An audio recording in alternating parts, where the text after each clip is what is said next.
पृथ्वीमण्डलमध्यास्थाः पूर्णबोधमताङ्गाः वैष्णवाविष्णुहृदयाः काङ्कमस्य गुरुं नमः समस्त सन्मङ्गलानि भवन्तु। गमनासनसङ्कथा विलीला श्रुतिमात्रेण भवापवर्गनात्री कथम् अपि अमरा प्रपञ्चयेयुः ननु मध्वस्य नामादृशो अल्पबोधाः यस्य त्रीणि उदितानि वेदवचने रूपाणि दिव्याननम् भट्टदर्शनयुक्तमेव निहितं देवस्य वर्गो महत् वायो रामवचो नयं प्रथमकं वृक्षो द्वितीयं बभुः मध्वो यत्तु तृतीयकं एतदमुना ग्रन्थः कृतः केशवे तामन्त्रवर्णैः अनुवर्णनीयां शर्वेन्द्रपूर्वैः अपि वक्तु कामं संक्षिप्तवाक्ये मयि मन्दबुद्धौ सन्तो गुणाढ्याः करुणां क्रियासु अद्यापि वदति शैले वदति षण्डमण्डिते मध्ये मुनीनामध्यास्ते विद्वान् व्यासस्य सन्निधौ हरिं परतरं मुक्तिकरं सुवितरं प्रभुः त्रिलोक्यां यस्तिरी चक्रे स च वेदोदितो जगत् कंಡ अप्रतिम तत्वज्ञानिಗಳು ಅಪಾರ ಪ್ರತಿಭೆ ಅನುಪಮ ಪಾಂಡಿತ್ಯ ಸಲ್ಲಕ್ಷಣ ಭರಿತವಾದ ದೇಹ ಅಪಾರ ದೈವ ಭಕ್ತಿಯುಳ್ಳವರು ಜನತೆಯ ಸಂಕಷ್ಟಗಳನ್ನು ಪರಿಹರಿಸಿ ಸಂತುಷ್ಟರನ್ನಾಗಿಸುವ ಕಾರುಣ್ಯ ಮೂರ್ತಿಗಳು ವಿಶ್ವದ ಅದ್ವಿತೀಯ ತತ್ವ ಪ್ರಸಾರಕರ ಗುರುಗಳಾಗಿ ಮಾನ್ಯರಾದವರು ಸಕಲ ಶಾಸ್ತ್ರಗಳು ಸಕಲ ಭಾಷೆಗಳು ಸಕಲ ಕಲೆಗಳು ಕರ್ತರಾಮಲಕದಂತೆ ಸುಸ್ಪಷ್ಟ ಜ್ಞಾನವುಳ್ಳವರು ವೇದ ಉಪನಿಷತ್ತು ಮಹಾಭಾರತ ರಾಮಾಯಣ ಭಾಗವತ ಮೊದಲಾದ ಸಕಲ ಮೂಲ ಗ್ರಂಥಗಳ ಭಾವವನ್ನು ನಿಶ್ಚಿತ ರೀತಿಯಲ್ಲಿ ಆವಿಷ್ಕರಿಸಿದವರು ಶಾಸ್ತ್ರಗಳು ಜಗದ್ಗುರುಗಳಿಗೆ ಕಡ್ಡಾಯವೆಂದು ಪ್ರತಿಪಾದಿಸಿರುವ ದ್ವಾತ್ರಿಂಶ ಲಕ್ಷಣೋಪೇತವಾದ ಪರಿಪೂರ್ಣವಾಗಿರ್ತಕ್ಕಂಥ ಆಕೃತಿ ಹೊಂದಿದವರು ಬಾಲಲೀಲೆಗಳಿಂದ ಹಿಡಿದು ಗ್ರಂಥಗಳವರೆಗೆ ಪ್ರತಿ ಹಂತದಲ್ಲೂ ಪಂಡಿತ ಪಾಮರನಿಗೂ ಅತ್ಯಂತ ರೋಚಕವೆನಿಸುವ ಭವ್ಯ ಜೀವನವನ್ನು ನಡೆಸಿದವರು ಸಾಂಸ್ಕೃತಿಕವಾಗಿ ಸಾಮಾಜಿಕವಾಗಿ ಸಾಹಿತ್ಯಿಕವಾಗಿ ಆಧ್ಯಾತ್ಮಿಕವಾಗಿ ನಾಡು ನುಡಿಗಳ ಸರ್ವತೋಮುಖ ಪ್ರಗತಿಗೆ ಮಹತ್ತರವಾದ ಕಾಣಿಕೆ ನೀಡಿದವರು ಕನ್ನಡದ ರಾಜ್ಯಲಕ್ಷ್ಮಿ ಹೆಮ್ಮೆಯವರ ಪುತ್ರರು ತಮ್ಮ ಬದುಕೇ ಅದ್ಭುತ ತಮ್ಮ ಮಾತೆ ಸಿದ್ಧಾಂತ ತಮ್ಮ ಜೀವನವೇ ವೇದಾಂತ ಎಂದು ನಿರೂಪಿಸಿದವರು ತತ್ವಜ್ಞಾನ ಕೇವಲ ವಾದ ವೇದಿಕೆಯಲ್ಲಿ ನಡೆಯದೆ ಅನುಭವದಲ್ಲಿ ಎಲ್ಲರಿಗೂ ಬರುವಂತೆ ಮಾಡುವ ಶ್ರೀ ಹರಿದಾಸ ಸಾಹಿತ್ಯಕ್ಕೆ ಶ್ರೀಕಾರ ಹಾಕಿದವರು ಅನ್ಯರನ್ನು ಖಂಡಿಸುವ ರಭಸಕ್ಕಿಂತ ತತ್ವ ತಿಳಿಯುವ ಕಳಕಳಿ ಇರಲಿ ಎಂದು ಸಾರಿದ ಮಹಾನುಭಾವರು ವಿಶ್ವದ ಎಲ್ಲ ವಿವಿಧ ಧ್ವನಿಗಳು ವರ್ಣಗಳು ಶಬ್ದಗಳು ಭಾಷೆಗಳು ದೇವರ ಗುಣಗಾನ ಮಾಡುತ್ತವೆ ಎಂದು ಸಾರಿದವರು ವೇದ ಬ್ರಾಹ್ಮಣ ಆರಣ್ಯಕ ಉಪನಿಷತ್ತು ಬ್ರಹ್ಮಸೂತ್ರ ಭಗವದ್ಗೀತೆ ರಾಮಾಯಣ ಮಹಾಭಾರತ ಭಾಗವತ ತಂತ್ರ ಮಂತ್ರ ವಾಸ್ತು ಸ್ತೋತ್ರ ಕರ್ಮ ಆಚಾರಗಳ ನಿರ್ಣಯ ಇವೆಲ್ಲವನ್ನು ರಚಿಸಿ ಸಮಸ್ತ ವ್ಯಾಸವಾಂಗ್ಮಯಕ್ಕೆ ಮೊಟ್ಟ ಮೊದಲ ಪರಿಪೂರ್ಣ ಭಾಷ್ಯಕಾರರೆಂದು ಪ್ರಸಿದ್ಧರಾದವರೇ ಮಧ್ವಾಚಾರ್ಯರು. ಅವರ ನವರಾತ್ರಿ ಉತ್ಸವ ಅಂತ ಇದು ಪ್ರಸಿದ್ಧವಾಗಿರುವುದು. ನಮ್ಮಲ್ಲಿ ನವರಾತ್ರಿ ಉತ್ಸವಗಳು ಮೂಡಿವೆ. ರಾಮನವಮಿ ಉತ್ಸವ, ರಾಮದೇವರ ಚರಿತ್ರೆಯನ್ನ ಕೇಳುವಂತಹ ಒಂದು ಪರ್ವಕಾಲ. ಅದು ಬಿಟ್ಟರೆ ಆಶ್ವೀಜ ಮಾಸದಲ್ಲಿ ನವರಾತ್ರಿ ಉತ್ಸವ ಅಂತ ಮಾಡುತ್ತೇವೆ. ಶ್ರೀನಿವಾಸ ದೇವರ ಕಲ್ಯಾಣ ಮಹೋತ್ಸವವನ್ನು ಕೇಳುವಂತಹ ಒಂದು ಅಪೂರ್ವವಾಗಿರ್ತಕ್ಕಂಥ ಪರ್ವಕಾಲ. ಅದು ಬಿಟ್ಟರೆ ನಮ್ಮಲ್ಲಿ ಅತ್ಯಂತ ಪ್ರಸಿದ್ಧವಾಗಿರುವುದು ಮಧ್ವ ನವರಾತ್ರಿ ಉತ್ಸವ ಅಂತ ಮಾಘ ಮಾಸದ ಪಾಠ್ಯದಿಂದ ಪ್ರಾರಂಭವಾಗಿ ಮಾಘ ಮಾಸದ ನವಮಿಯವರೆಗೆ ಆಚಾರ್ಯರು ಮನುಷ್ಯರ ಕಣ್ಣಿಗೆ ಕಾಣದೆ ಅದೃಶ್ಯರಾಗಿ ವೇದವ್ಯಾಸ ದೇವರ ಸನ್ನಿಧಾನದಲ್ಲಿ ಉಳಿದುಕೊಂಡಂತಹ ದಿನ ಮಧ್ವನವಮಿ. ಹಾಗಾಗಿ ಅವತ್ತಿನವರೆಗೂ ಕೂಡ ಮಧ್ವಾಚಾರ್ಯರ ಸ್ಮರಣೆ ಮಾಡುವುದು ಅಂತ.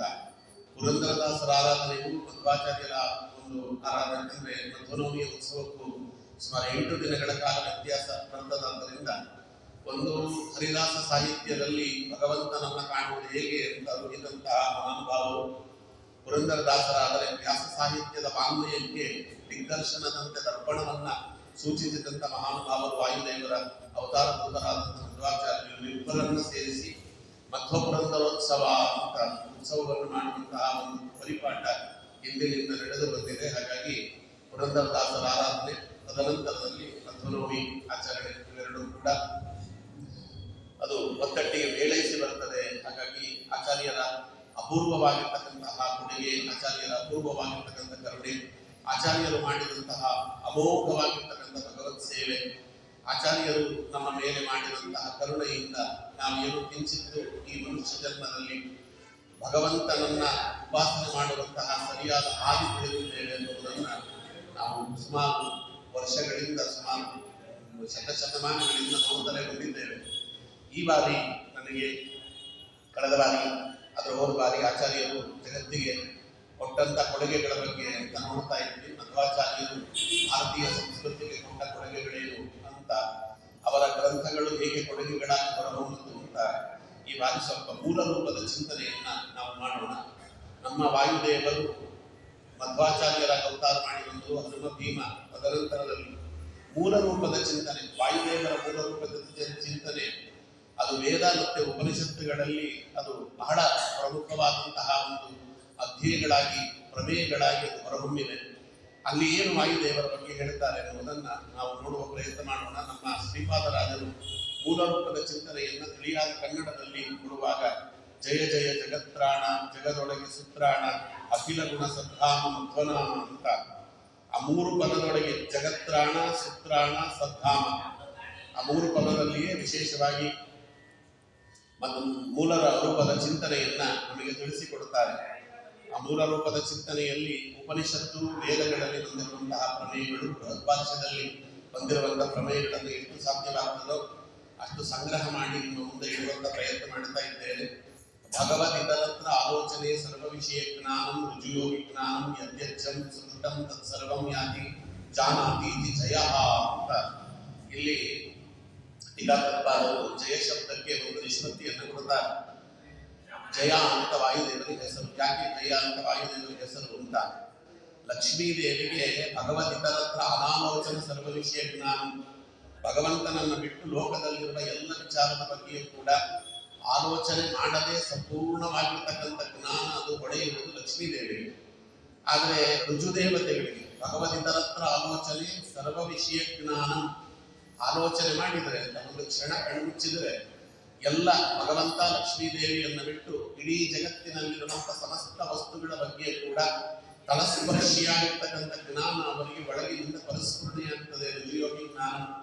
ಅದಕ್ಕೆ ಯದ್ಯಜ್ಜಂ ಸೃಷ್ಟಂ ತತ್ಸರ್ವಂ ಯಾತಿ ಜಾನಾತಿ, ಸೃಷ್ಟಿ ಸ್ಥಿತಿ ಲಯ ನಿಯಮನ ಜ್ಞಾನ ಜ್ಞಾನ ಬಂಧ ಮೋಕ್ಷ, ಈ 8 ಒಬ್ಬೊಬ್ಬರ ವಿಚಾರದಲ್ಲಿ ಯಾರೇ ಆಗಿರಬಹುದು, ದೇವತೆಗಳಿಂದ ಹಿಡಿದು ತೃಣಾಂತ ಜೀವನವರೆಗೆ ಪ್ರತಿಯೊಬ್ಬರ ಜೀವನದ ಹಾದಿ ಪರಿಪೂರ್ಣವಾಗಿ ಎಲ್ಲವೂ ಸ್ಪಷ್ಟವಾಗಿ ಗೋಚರಿಸುತ್ತದೆ. ಅಗ್ನಿಯಿನ ನೆಲ್ಲಿಕಾಯಿಯಂತೆ ಕರತಲಾಮಲಕ ಅಂತ, ಮಲಕ ಅಂದ್ರೆ ನೆಲ್ಲಿಕಾಯಿ, ಬೆಟ್ಟದ ನೆಲ್ಲಿಕಾಯಿ, ಕರತಲಾಮಲಕದಂತೆ ಅವರಿಗೆ ಪರಿಪೂರ್ಣವಾಗಿ ಸ್ಪಷ್ಟವಾಗ್ತದೆ. ಆದ್ದರಿಂದ ಅವರನ್ನು ಜಯ ಅಂತ ಕರೀತಾರೆ. ಯದ್ಯಜ್ಜಂ ಸೃಷ್ಟಿಯಾಗಿ ತತ್ಸರ್ವಂ ಯಾತಿ ಜಾನಾತಿ ಇತಿ ಜಯ, ಅದಕ್ಕೆ ವಾಯುದೇವರನ್ನು ಜಯ ಅಂತ ಕರೀತಾರೆ ಅಂತ ಅಲ್ಲಿ ಟೀಕಾಕೃತ್ಪಾದರು ನಿಷ್ಪತ್ತಿಯನ್ನು ಕೊಡ್ತಾರೆ.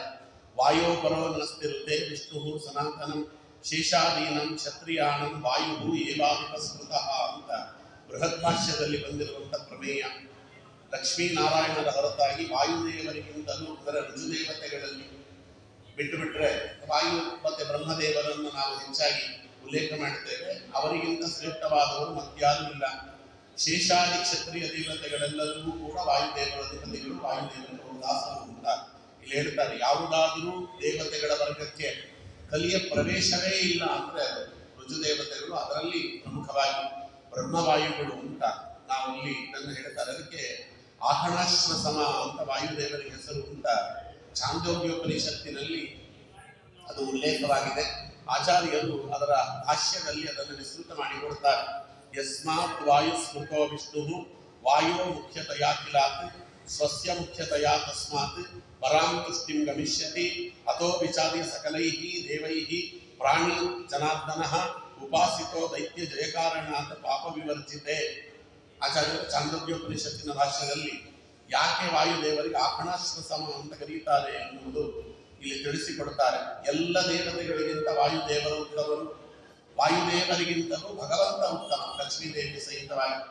ಈ ತಿಳುವಳಿಕೆಯಿಂದ ಎಲ್ಲರೂ ಸಂತುಷ್ಟರಾಗಿರ್ತಾರೆ ಅಂತ. ಅದಕ್ಕೆ ಒಮ್ಮೆ ದೈತ್ಯರೆಲ್ಲರೂ ಕೂಡ ದೇವತೆಗಳ ಮೇಲೆ ಜಯಗಳಿಸಿದಾಗ ಎಲ್ಲ ದೇವತೆಗಳಿಗೂ ಕೂಡ ಗುರುಗಳು ಆ ರುದ್ರದೇವರು. ರುದ್ರದೇವರು. ಬಲಮಿಂದ್ರಸ್ಯ ಗಿರೀಶಃ, ಗಿರೀಶಸ್ಯ ಬಲಂ ವರತ್ ಬಲಂ ತಸ್ಯ ಹರೇ ಸಾಕ್ಷಾತ್ ನ ಹರೇ ಬಲಂ ಯಥಾ. ಎಲ್ಲ ದೇವತೆಗಳಿಗೂ ಗುರುಸ್ವರೂಪರಾಗಿರುವುದು ರುದ್ರದೇವರು. ಏನೇ ಕಷ್ಟಗಳು ಬಂದರೂ ಕೂಡ ದೇವತೆಗಳು ಮೊದಲು ರುದ್ರದೇವರ ಬಳಿಗೆ ಹೋಗ್ತಾರೆ. ರುದ್ರದೇವರ ಬಳಿಗೆ ಹೋದರು. ತದನಂತರದಲ್ಲಿ ರುದ್ರದೇವರು ಅವರನ್ನೆಲ್ಲ ಕರೆದುಕೊಂಡು ಬ್ರಹ್ಮದೇವರ ಬಳಿಗೆ ಹೋಗ್ತಾರೆ. ಬ್ರಹ್ಮದೇವರು ಭಗವಂತನ ಬಳಿಗೆ ಕರ್ಕೊಂಡು ಹೋಗ್ತಾರೆ. ಅಲ್ಲಿ ಈ ಒಂದು ಸಮಸ್ಯೆ ಆಗಿದೆ. ದೈತ್ಯರೆಲ್ಲರೂ ಕೂಡ ಈಗ ದೇವತೆಗಳ ಮೇಲೆ ಜಯಗಳಿಸಿದ್ದಾರೆ ಅಷ್ಟೇ ಅಲ್ಲ, ದೈತ್ಯರು ದೇವತೆಗಳ ಪದವಿಯನ್ನು ಕಿತ್ತುಕೊಂಡಿದ್ದಾರೆ. ಅವರ ಪದವಿ ಮೇಲೆ ಆರಾಧಿಸುತ್ತಿದ್ದಾರೆ. ದೇವತೆಗಳಿಗೆ ಮರಳಿ ಅವರ ಪದವಿ ದೊರೆಯಬೇಕು, ದೈತ್ಯರಿಗೆ ಸೋಲಾಗಬೇಕು. ಏನು ಉಪಾಯ ಅಂತ ಹೇಳಿದರೆ, ಯಾವುದಾದರೂ ಒಂದು ಪ್ರತಿಮೆಯಲ್ಲಿ, ಛಲ ಪ್ರತಿಮೆ, ಆ ಪ್ರತಿಮೆಯಲ್ಲಿ ಭಗವಂತನನ್ನು ಆವಾಹನೆ ಮಾಡಿ ಅದನ್ನು ಷೋಡಶೋಪಚಾರದಿಂದ ಸಂಪೂರ್ಣವಾದ ರೀತಿಯಲ್ಲಿ ಪೂಜೆ ಮುಗಿಸಿದರೆ, ಆ ಪೂಜೆ ಅನ್ನುವುದು ಯಾವುದೇ ವಿಘ್ನವಿಲ್ಲದೆ ನಡೆದರೆ ಅವಾಗ ದೇವತೆಗಳಿಗೆ ದೈತ್ಯರನ್ನು ಗೆಲ್ಲುವ ಶಕ್ತಿ ಬರುತ್ತದೆ. ಹಾಗಾಗಿ ಅದನ್ನು ಮಾಡಿರಿ ಅಂತ ಭಗವಂತ ಹೇಳ್ತಾನೆ. ಅದಕ್ಕೋಸ್ಕರ ಉಪಾಸಿತೋ ದೈತ್ಯ ಜಯ ಕಾರಣ ಪಾಪವರ್ಜತೆ, ಇದನ್ನು ಇಲ್ಲಿ ಹೇಳಿದ್ದಾರೆ. ಹಾಗಾಗಿ ಒಬ್ಬೊಬ್ಬರೇ ದೇವತೆಗಳಿಂದ ಪ್ರಾರಂಭ ಅಂತ. ಎಲ್ಲಿಂದ ಪ್ರಾರಂಭ ಮಾಡಬೇಕು? ಸುಮಾರು ಜನ ದೇವತೆಗಳಿದ್ದಾರೆ. ಅಗ್ನಿದೇವರಿಂದ ಪ್ರಾರಂಭ ಮಾಡಿದರಂತೆ. ಅದಕ್ಕೆ ನಮ್ಮಲ್ಲಿ ವೇದದಲ್ಲಿ ದೇವಾನಾಂ ಅಗ್ನಿ ಅವಮಃ ವಾಯು ಪರಮಃ ಅಂತ, ಹಾಗೆ ವಿಷ್ಣು ಪರಮಃ, ವಾಯುದೇವರು ದೇವೋತ್ತಮರು. ಅದಕ್ಕೆ ಅಗ್ನಿದೇವರಿಂದ ಪ್ರಾರಂಭ. 15ನೇ ಕಕ್ಷೆಯಲ್ಲಿ ಅಗ್ನಿಯಲ್ಲಿ ಉಪಾಸನೆ ಅಂತ, ಮೊದಲು ಉಪಾಸನೆ ಶುರುವಾದದ್ದೇ ಅಗ್ನಿಯಿಂದ. ಅದಕ್ಕೆ ನಮ್ಮಲ್ಲಿ ಅಗ್ನಿಯಲ್ಲಿ ಉಪಾಸನೆ ಮಾಡುವುದಕ್ಕೆ ಮೊದಲ ನಮಗೆ ಆದ್ಯತೆ ಇದೆ. ಕಾರಣ ದೇವತೆಗಳೇ ಪ್ರಾರಂಭ ಮಾಡಿದ್ರು ಅಗ್ನಿಯಲ್ಲಿ ಉಪಾಸನೆ. ಅಗ್ನಿಯಲ್ಲಿ ಉಪಾಸನೆ ಮಾಡಿದ್ರು, ದೈತ್ಯರು ಬಂದು ಕೆಡಿಸಿಬಿಟ್ರು. ಅಗ್ನಿಯನ್ನು ಕೆಡಿಸೋದು ಬಹಳ ಸುಲಭ. ಯಾಕೆಂದ್ರೆ ಹಾಕಬಾರದ ಪದಾರ್ಥ ಅಗ್ನಿಯಲ್ಲಿ ಹಾಕಿದ್ರೆ ಅಗ್ನಿ ಕೆಟ್ಟೋಗ್ತದೆ. ಅದಕ್ಕೆ ಅಗ್ನಿಯಲ್ಲಿ ರಕ್ತ ಮಾಂಸಗಳು ಇವೆಲ್ಲ ಹಾಕಿ ಅಗ್ನಿಯನ್ನು ಕೆಡಿಸಿದ್ರು. ಹಾಗಾಗಿ ಭಗವಂತನ ಆರಾಧನೆ ಪೂರ್ತಿಯಾಗಲಿಲ್ಲ. ತದನಂತರದಲ್ಲಿ ಮೇಲಿನ ಕಕ್ಷೆಯಲ್ಲಿ ಬರುವವರೆಲ್ಲರೂ ಕೂಡ ವರುಣದೇವರಲ್ಲಿ ನೀರಿನಲ್ಲಿ ಅಗ್ನಿಯನ್ನ, ಭಗವಂತನನ್ನು ತಾವು ಆವಾಹನೆ ಮಾಡಿದ್ರು, ಅದರಲ್ಲಿ ಪೂಜೆ ಮಾಡಲಿಕ್ಕೆ ಹೋದ್ರು, ಅಲ್ಲೂ ಕೆಡಿಸಿದ್ರು ದೈತ್ಯರು. ಹೀಗೆ ಒಂದೊಂದೇ ದೇವತೆಗಳಲ್ಲಿ ಭಗವಂತನನ್ನ ಆರಾಧನೆ ಮಾಡಲಿಕ್ಕೆ ಅಂತ ಪ್ರಯತ್ನ ಪಟ್ಟು ಎಲ್ಲ ಕಡೆಯೂ ಕೂಡ ಸೋತರು. ಇಂದ್ರದೇವರಲ್ಲಿ ಭಗವಂತನನ್ನು ಆವಾಹನೆ ಮಾಡಿದ್ರು. ಇಂದ್ರದೇವರಲ್ಲಿಯೂ ಕೂಡ ಭಗವಂತನ ಅಧಿಷ್ಠಾನ ಉಳಿಯಲಿಲ್ಲ, ದೈತ್ಯರು ಹಾಳು ಮಾಡಿದರು. ರುದ್ರದೇವರಲ್ಲಿ ಭಗವಂತನನ್ನು ಆವಾಹನೆ ಮಾಡಿ ಪೂಜೆ ಮಾಡಲಿಕ್ಕೆ ಹೋದ್ರು, ಅಲ್ಲೂ ಕೂಡ ಕಲಿಯಾದ ದೈತ್ಯರು ಒಳಗೆ ಪ್ರವೇಶ ಮಾಡಿ ಅದು ಕೂಡ ಅಧಿಷ್ಠಾನ ಹಾಳಾಯಿತು. ಕಟ್ಟ ಕಡೆಗೆ ವಾಯುದೇವರಲ್ಲಿ ಭಗವಂತನನ್ನ ಆವಾಹನೆ ಮಾಡಿ ಪೂಜೆ ಮಾಡಿದರಂತೆ. ಹಾಗಾಗಿ ಏನು ಮಾಡಿದ್ರು ದೈತ್ಯರಿಗೆ ವಾಯುದೇವರಲ್ಲಿ ಪ್ರವೇಶ ಮಾಡಲಿಕ್ಕಾಗಲಿಲ್ಲ. ವಾಯುದೇವರಲ್ಲಿ ಭಗವಂತನ ಪೂಜೆ ಎನ್ನುವುದು ಸುಸೂತ್ರವಾಗಿ ನಡೆಯಿತು, ಯಾವುದೇ ವಿಘ್ನವಿಲ್ಲದೆ ನಡೆಯಿತು. ದೈತ್ಯರು ಏನು ಮಾಡಿದ್ರು ಕೂಡ ಅವರನ್ನ ಅಲ್ಲಿ ಕಳಿಸಲಿಕ್ಕಾಗಲಿಲ್ಲ. ಅದು ಮೂರ್ತಿಯ ರೂಪದಲ್ಲಿ ಇಟ್ಟಿದ್ದರಂತೆ, ಕಲ್ಲಿನ ಮೂರ್ತಿಯ ರೂಪದಲ್ಲಿ. ಆ ಕಲ್ಲನ್ನು ಏನು ಮಾಡಿದ್ರು ಕೂಡ ಅದನ್ನು ಹೊಡೆಯಲಿಕ್ಕಾಗಲಿಲ್ಲ. ಖಣಾಶ್ಮ ಅಂದ್ರೆ ಒಡೆಯುವಂತ ಕಲ್ಲು, ಆಕಣಾಶ್ಮ ಅಂದ್ರೆ ಮುರಿಯದ ಕಲ್ಲು ಅಂತ. ಅದಕ್ಕೆ ಅವತ್ತಿನಿಂದ ವಾಯುದೇವರನ್ನು ಆಕಣಾಶ್ಮ ಸೌ ಅಂತ ಕರೀತಾರೆ. ಯಾವ ಕಾರಣಕ್ಕೂ ಕೂಡ ಬಿರುಕು ಬೀಳದ, ಕುಡಿಯಾಗದೇ ಇರುವಂತ ಗಟ್ಟಿಯಾದ ಕಲ್ಲು ಅದು ವಾಯುದೇವರು ಅಂತ. ಅವತ್ತಿನಿಂದ ವಾಯುದೇವರಲ್ಲಿ ಭಗವಂತನನ್ನು ಉಪಾಸನೆ ಮಾಡಿ ಅಂತ ಹೇಳಿದರು. ಹಾಗಾಗಿ ದೇವತೆಗಳು ವಾಯುದೇವರಲ್ಲಿ ಭಗವಂತನನ್ನು ಉಪಾಸನೆ ಮಾಡಿ ಪ್ರಾರಂಭ ಮಾಡಿದರು. ಭಾರತೀಯರು ಮುಖ್ಯ ಪ್ರಣಾಂತರ್ಗತ ಅಂತ. ಹಾಗಾಗಿ ದೈತ್ಯರನ್ನು ಸೋಲಿಸಿ ದೇವತೆಗಳು ಜಯ ಪಡೆದು ದೇವತೆಗಳು ತಮ್ಮ ತಮ್ಮ ಪದವಿಯಲ್ಲಿ ವಿರಾಜಮಾನರಾದರು ಅಂತ ಚಾಂದೋಗ್ಯೋಪನಿಷತ್ತಿನಲ್ಲಿ ಬರುವ ಕಥೆ. ಹಾಗಾಗಿ ಅಲ್ಲಿ ಆಕಣಾಶ್ವ ಸಮ ಅಂತ ಕರೀತಾರೆ. ಪುರಂದರದಾಸರ ಆರಾಧನೆ ಆಗಿದೆ. ನೀವೆಲ್ಲ ಬಹಳ ಪ್ರಸಿದ್ಧವಾದಂತ ಹಾಡುಗಳು ಪುರಂದರದಾಸರ ಕೇಳಿದ್ದೀರಿ. ಕಲ್ಲು ಸಕ್ಕರೆ ಕೊಳ್ಳಿರೋ ನೀವೆಲ್ಲರೂ ಅಂತ. ಅಲ್ಲಿ ಕಲ್ಲು ಅಂದ್ರೆ ವಾಯುದೇವರು ಅಂತ. ಯದ್ಯಪಿ ಕಲ್ಲು ಸಕ್ಕರೆ ಅಂದ್ರೆ ಹೊರಗೆ ಕಾಣುವ ಕಲ್ಲು ಸಕ್ಕರೆ ಅಲ್ಲ, ಆಕಣಾಶ್ವ ಸಮರಾಗಿರತಕ್ಕಂತಹ ವಾಯುದೇವರನ್ನ ಕಲ್ಲು ಅಂತ. ಅದಕ್ಕೆ ಹಿಂದಿನ ಕಾಲದಲ್ಲಿ ಗುಂಡಪ್ಪ ಇವೆಲ್ಲ ಹೆಸರಿಡೋರಲ್ಲ, ಗುಂಡೂರಾವ್, ಗುಂಡಪ್ಪ ಇವೆಲ್ಲ ವಾಯುದೇವರನ್ನ ಕುರಿತಾದ ಹೆಸರುಗಳೆಲ್ಲವೂ ಕೂಡ. ಅದಕ್ಕೋಸ್ಕರವಾಗಿ ಗುಂಡು ಅಂದ್ರೆ ವಾಯುದೇವರು ಅಂತ ಆಕಣಾಶ್ವ ಸಮ. ಹಾಗಾಗಿ ಕಲ್ಲು ಸಕ್ಕರೆ ಕೊಂಡಿರೋ, ಬರೀ ಸಕ್ಕರೆ ಕೊಂಡ್ರೆ ಪ್ರಯೋಜನ ಇಲ್ಲ, ಕಲ್ಲು ಸಕ್ಕರೆ ಕೊಳ್ಳಬೇಕು. ಕಲ್ಲು ಅಂದ್ರೆ ವಾಯುದೇವರ ಅಂತರ್ಗತನಾದಂತಹ ಸಕ್ಕರೆ ಅಂದ್ರೆ ಯಾರು ಅಂದ್ರೆ ಪುರಂದರದಾಸರು ಹೇಳ್ತಾರೆ. ರಾಮನಾಮ ಪಾಯಸಕ್ಕೆ ಕೃಷ್ಣನಾಮ ಸಕ್ಕರೆ, ಕೃಷ್ಣ ಅನ್ನುವ ಸಕ್ಕರೆಯಲ್ಲಿದ್ದಾರೆ. ಭಾರತೀಯರ ಮುಖ್ಯ ಪ್ರಣಾಂತರ್ಗತ ರುಕ್ಮಿಣೀಪತಿ ಕೃಷ್ಣ ಪರಮಾತ್ಮ ಉಪಾಸನೆ ಮಾಡಿರಿ, ನಿಮಗೆ ಲೋಕದಲ್ಲಿ ಜಯವಾಗ್ತದೆ ಅಂತ. ಕಲ್ಲು ಸಕ್ಕರೆ ಕೊಳ್ಳಿರೋ ನೀವೆಲ್ಲರೂ ಕಲ್ಲು ಸಕ್ಕರೆ ಕೊಳ್ಳಿರೋ, ಅದನ್ನು ಇಲ್ಲಿ ಹೇಳಿದಾರಲ್ಲಿ. ಕಲ್ಲು ಅಂದ್ರೆ ವಾಯುದೇವರು ಅರ್ಥ ಅಂತ. ಹಾಗಾಗಿ ಶಕ್ತಿ ಇಲ್ಲದೆ ಇರುವವರನ್ನ ವಿತ್ರಾಣರು ಅಂತ ಕರೀತಾರೆ.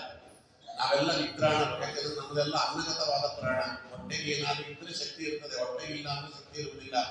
ಏಕಾದಶಿ ದಿವಸ ಎಲ್ಲರಿಗೂ ಅದರ ಅನುಭವ ಇರ್ತದೆ. ಹಾಗಾಗಿ ತಲೆ ಕೆಲಸ ಮಾಡುತ್ತಿಲ್ಲ, ಹೊಟ್ಟೆಗೆ ಏನು ಇಲ್ಲ ಅಂದ್ರೆ ಅಭ್ಯಾಸ ಇದ್ದವರಿಗೆ ಸಮಸ್ಯೆ ಇಲ್ಲ. ಅಪರೂಪಕ್ಕೆ ಉಪವಾಸ ಮಾಡಲಿಕ್ಕೆ ಅಂತ ಹೋದವರಿಗೆ ಏನು ಕೈಕಾಲು ಏನು ಕೆಲಸವೇ ಮಾಡೋದಿಲ್ಲ, ತಲೆ ಓಡುವುದಿಲ್ಲ, ಏನು ಕೆಲಸ ಮಾಡೋದಿಲ್ಲ. ಅದಕ್ಕೆ ಹೊಟ್ಟೆಗೆ ಏನಾದರೂ ಇದ್ರೆ ನಮಗೆ ಶಕ್ತಿ. ಆದ್ದರಿಂದ ಅನ್ನಗತ ಪ್ರಾಣ. ನಾವು ಇನ್ನೂ ಸ್ವಲ್ಪ ಮುಂದಕ್ಕೆ ಹೋದ್ರೆ ಕಾಫಿಗತ ಪ್ರಾಣ. ಅನ್ನ ತಿಂದೇನೂ ಮನುಷ್ಯ ಬದುಕಿಬಿಡ್ತಾನೆ, ಕಾಫಿ ಕುಡಿದೇ ಬದುಕಲಿಕ್ಕಾಗಲ್ಲ. ನನ್ನ ಪರಿಸ್ಥಿತಿ ಹೇಗಾಗಿದೆ. ಯಾವ ವ್ರತ ಬೇಕಾದರೂ ಮಾಡಿಬಿಡ್ಬೋದು ಆಚಾರ್ಯ, ಹಾಲು ವ್ರತ ಮಾತ್ರ ಮಾಡೋಕ್ಕಾಗಲ್ಲ ಆಚಾರ್ಯ. ಯಾಕೋ ಹಾಲಿಲ್ಲ ಅಂತ ಸತ್ತೋಗ್ಬಿಡ್ತೀನಿ ಕಾಫಿ ಕುಡಿದ್ರೆ ಅಂತ. ಹಂಗಾಗಿಬಿಟ್ಟಿದೆ ಪರಿಸ್ಥಿತಿ. ಹೊಟ್ಟೆಗೆ ಏನಾದ್ರು ಇದ್ರೆ ನಮಗೆ ತ್ರಾಣ ಇರ್ತದೆ, ಇಲ್ಲ ಅಂದ್ರೆ ತ್ರಾಣ ಇರುವುದಿಲ್ಲ. ಅದರಿಂದ ನಾವೆಲ್ಲ ನಿತ್ರಾಣರು. ನಿತ್ರಾಣರಿಗೆ ಶಕ್ತಿ ಕೊಡುವವರು ಯಾರು? ಶಕ್ತಿಯನ್ನ ಕೊಡುವವರು ತ್ರಾಣರು ಅಂತ. ಯಾರಲ್ಲಿ ಶಕ್ತಿ ಸಂಪನ್ಮೂಲ ಅನ್ನುವುದಿದೆ ಅವರಿಗೆ ತ್ರಾಣರು ಅಂತಾರೆ. ಶಕ್ತಿ ಇಲ್ಲದೆ ಇದ್ದವರು ನಿತ್ರಾಣರು. ಜಗತ್ತಿಗೆ ಯಾರು ಶಕ್ತಿ ಕೊಡ್ತಾರೋ ಅವರು ಜಗತ್ರಾಣರು ಅಂತ ಕರೀತಾರೆ. ವಾಯುದೇವರು ಜಗತ್ತಿನಲ್ಲಿರುವ ಎಲ್ಲ ಸಚರಾಚರ ವಸ್ತುಗಳಿಗೂ ಕೂಡ ದೇವತೆಗಳಿಂದ ಮೊದಲುಗೊಂಡು ತೃಣಂತ ಜೀವರವರೆಗೂ ಶಕ್ತಿ ಕೊಡ್ತಾರಾದ್ದರಿಂದ ಅವರಿಗೆ ಜಗತ್ರಾಣ ಅಂತ ಕರೀತಾರೆ ಅಂತ ಶ್ರೀಪಾದರಾಜರು ಜಯ ಜಯ ಜಗತ್ರಾಣ ಜಗದೊಳಗೆ ಸುತ್ರಾಣ ಅಖಿಲ ಗುಣ ಸದ್ಧಾಮ ಮಧ್ವನಾಮ ಸುತ್ರಾಣ. ಉಸಿರು ಸರಿಯಾಗಿ ಆಡಿದರೆ ನಮಗೆ ತ್ರಾಣ. ಊಟ ಇದ್ರೆ ಮಾತ್ರ ಪ್ರಯೋಜನ ಇಲ್ಲ, ಉಸಿರಾಡಬೇಕು. ಅವನು ಉಸಿರಾಡ್ತಾ ಇಲ್ಲ ಅಂದ್ರೆ ನಮಗೆ ತ್ರಾಣ ಬರುವುದಿಲ್ಲ. ಅದಕ್ಕೆ ಜಗತ್ರಾಣವು ಜಗತ್ತಿಗೆ ಶಕ್ತಿ ಕೊಡುತ್ತಾರೆ, ಒಳಗೆ ನಿಂತು ಸರಿಯಾಗಿ ಉಸಿರಾಡಿಸ್ತಾರೆ. ಆದ್ದರಿಂದ ಸುತ್ರಾಣ. ಅಖಿಲ ಗುಣ ಸದ್ಧಾಮ ಮಧ್ವನಾಮ, ಭಗವಂತನಿಗೆ ತಾವು ಧಾಮರಾಗಿದ್ದಾರೆ. ಭಗವಂತ ವಾಯುದೇವರ ಒಳಗಿದ್ದಾನಲ್ಲ, ಭಗವಂತ ವಾಯುದೇವರ ಒಳಗಿದ್ದಾನೆ. ನಮ್ಮೊಳಗೆ ವಾಯುದೇವರು, ವಾಯುದೇವರ ಒಳಗೆ ಭಗವಂತ ಇದ್ದಾನೆ. ಭಗವಂತನಿಗೆ ಅವರು ಸದ್ಧಾಮರಾಗಿದ್ದಾರೆ. ಅದರಿಂದ ಅಖಿಲ ಗುಣಗಣ ಭಗವಂತ, ಅವನಿಗೆ ಸದ್ಧಾಮ. ಅಂಥವರು ಮಧ್ವನಾಮ ಅಂತ ಇಲ್ಲಿ ಹೇಳುತ್ತಾರೆ. ಆಚಾರ್ಯರಿಗೆ ಮಧ್ವ ಅಂತ ಹೆಸರು ಅಂತ. ಇದು ವಾಯುದೇವರಿಗೆ ವೇದದಲ್ಲಿ ಬಂದಿರುವಂತ ಹೆಸರು ಅಂತ ನಾವು ನೋಡ್ತೇವೆ. ಮಧ್ವ ಅನ್ನುವುದು ಆಚಾರ್ಯರ ಇಡೀ ಚರಿತ್ರೆಯನ್ನು ತೆಗೆದು ನೋಡ್ರಿ. ಆಚಾರ್ಯರ ಇಡೀ ಚರಿತ್ರೆಯಲ್ಲಿ ಆಚಾರ್ಯರಿಗೆ ಮಧ್ವ ಅಂತ ಯಾರು ಹೆಸರು ಕೊಟ್ಟದ್ದಲ್ಲ. ಆಚಾರ್ಯರಿಗೆ ಮೊದಲನೇ ಹೆಸರು ವಾಸುದೇವ. ಅದು ಆಚಾರ್ಯರ ನಾಮಕರಣದ ಸಮಯದಲ್ಲಿ ಇಟ್ಟ ಹೆಸರು ವಾಸುದೇವ ಅಂತ ಅವರ ತಂದೆ ಇಟ್ಟದ್ದು, ಮಧ್ಯಗೇಹ ಭಟ್ಟರು ಇಟ್ಟದ್ದು. ಇದಾದ ಮೇಲೆ ಆಚಾರ್ಯರಿಗೆ ಮಧ್ವ ಅನ್ನುವ ಹೆಸರು ಎಲ್ಲಿಂದ ಬಂತು ಅಂತ. ಅದಾದ ಮೇಲೆ ನೋಡ್ರಿ ಪೂರ್ಣಪ್ರಜ್ಞ ತೀರ್ಥರು, ಪೂರ್ಣಪ್ರಜ್ಞ ಅಂತ ಸನ್ಯಾಸ ಕೊಟ್ಟಂತ ಅಚ್ಯುತ ಪ್ರೇಕ್ಷಕರು ಕೊಟ್ಟ ಹೆಸರು ಅವರಿಗೆ ಅಲ್ವಾ.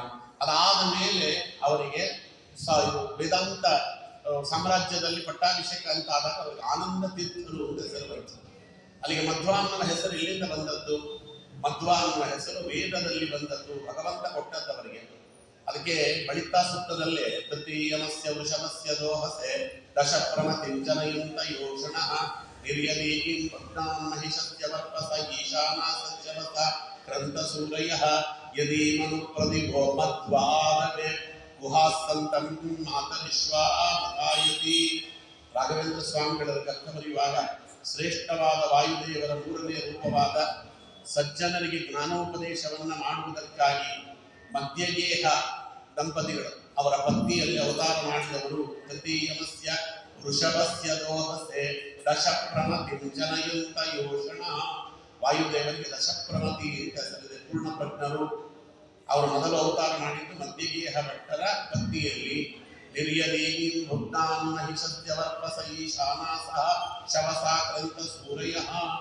ಜ್ಞಾನಾಗ್ನಿಯನ್ನ ಆಧಾರತಲದಿಂದ ಬಲಿಷ್ಠವಾದ ರೂಪದಲ್ಲಿ ವಿಕಸನಗೊಳಿಸಲು ಸುಗ ವಿವೇಕಿಗಳಾಗಿರ್ತಕ್ಕಂಥವರು ತಮ್ಮ ತೃತೀಯ ಶಕ್ತಿಯನ್ನ ಹೊರಹೊಮ್ಮಿಸಿದರು. ಯಾವ ಶಕ್ತಿಯದು?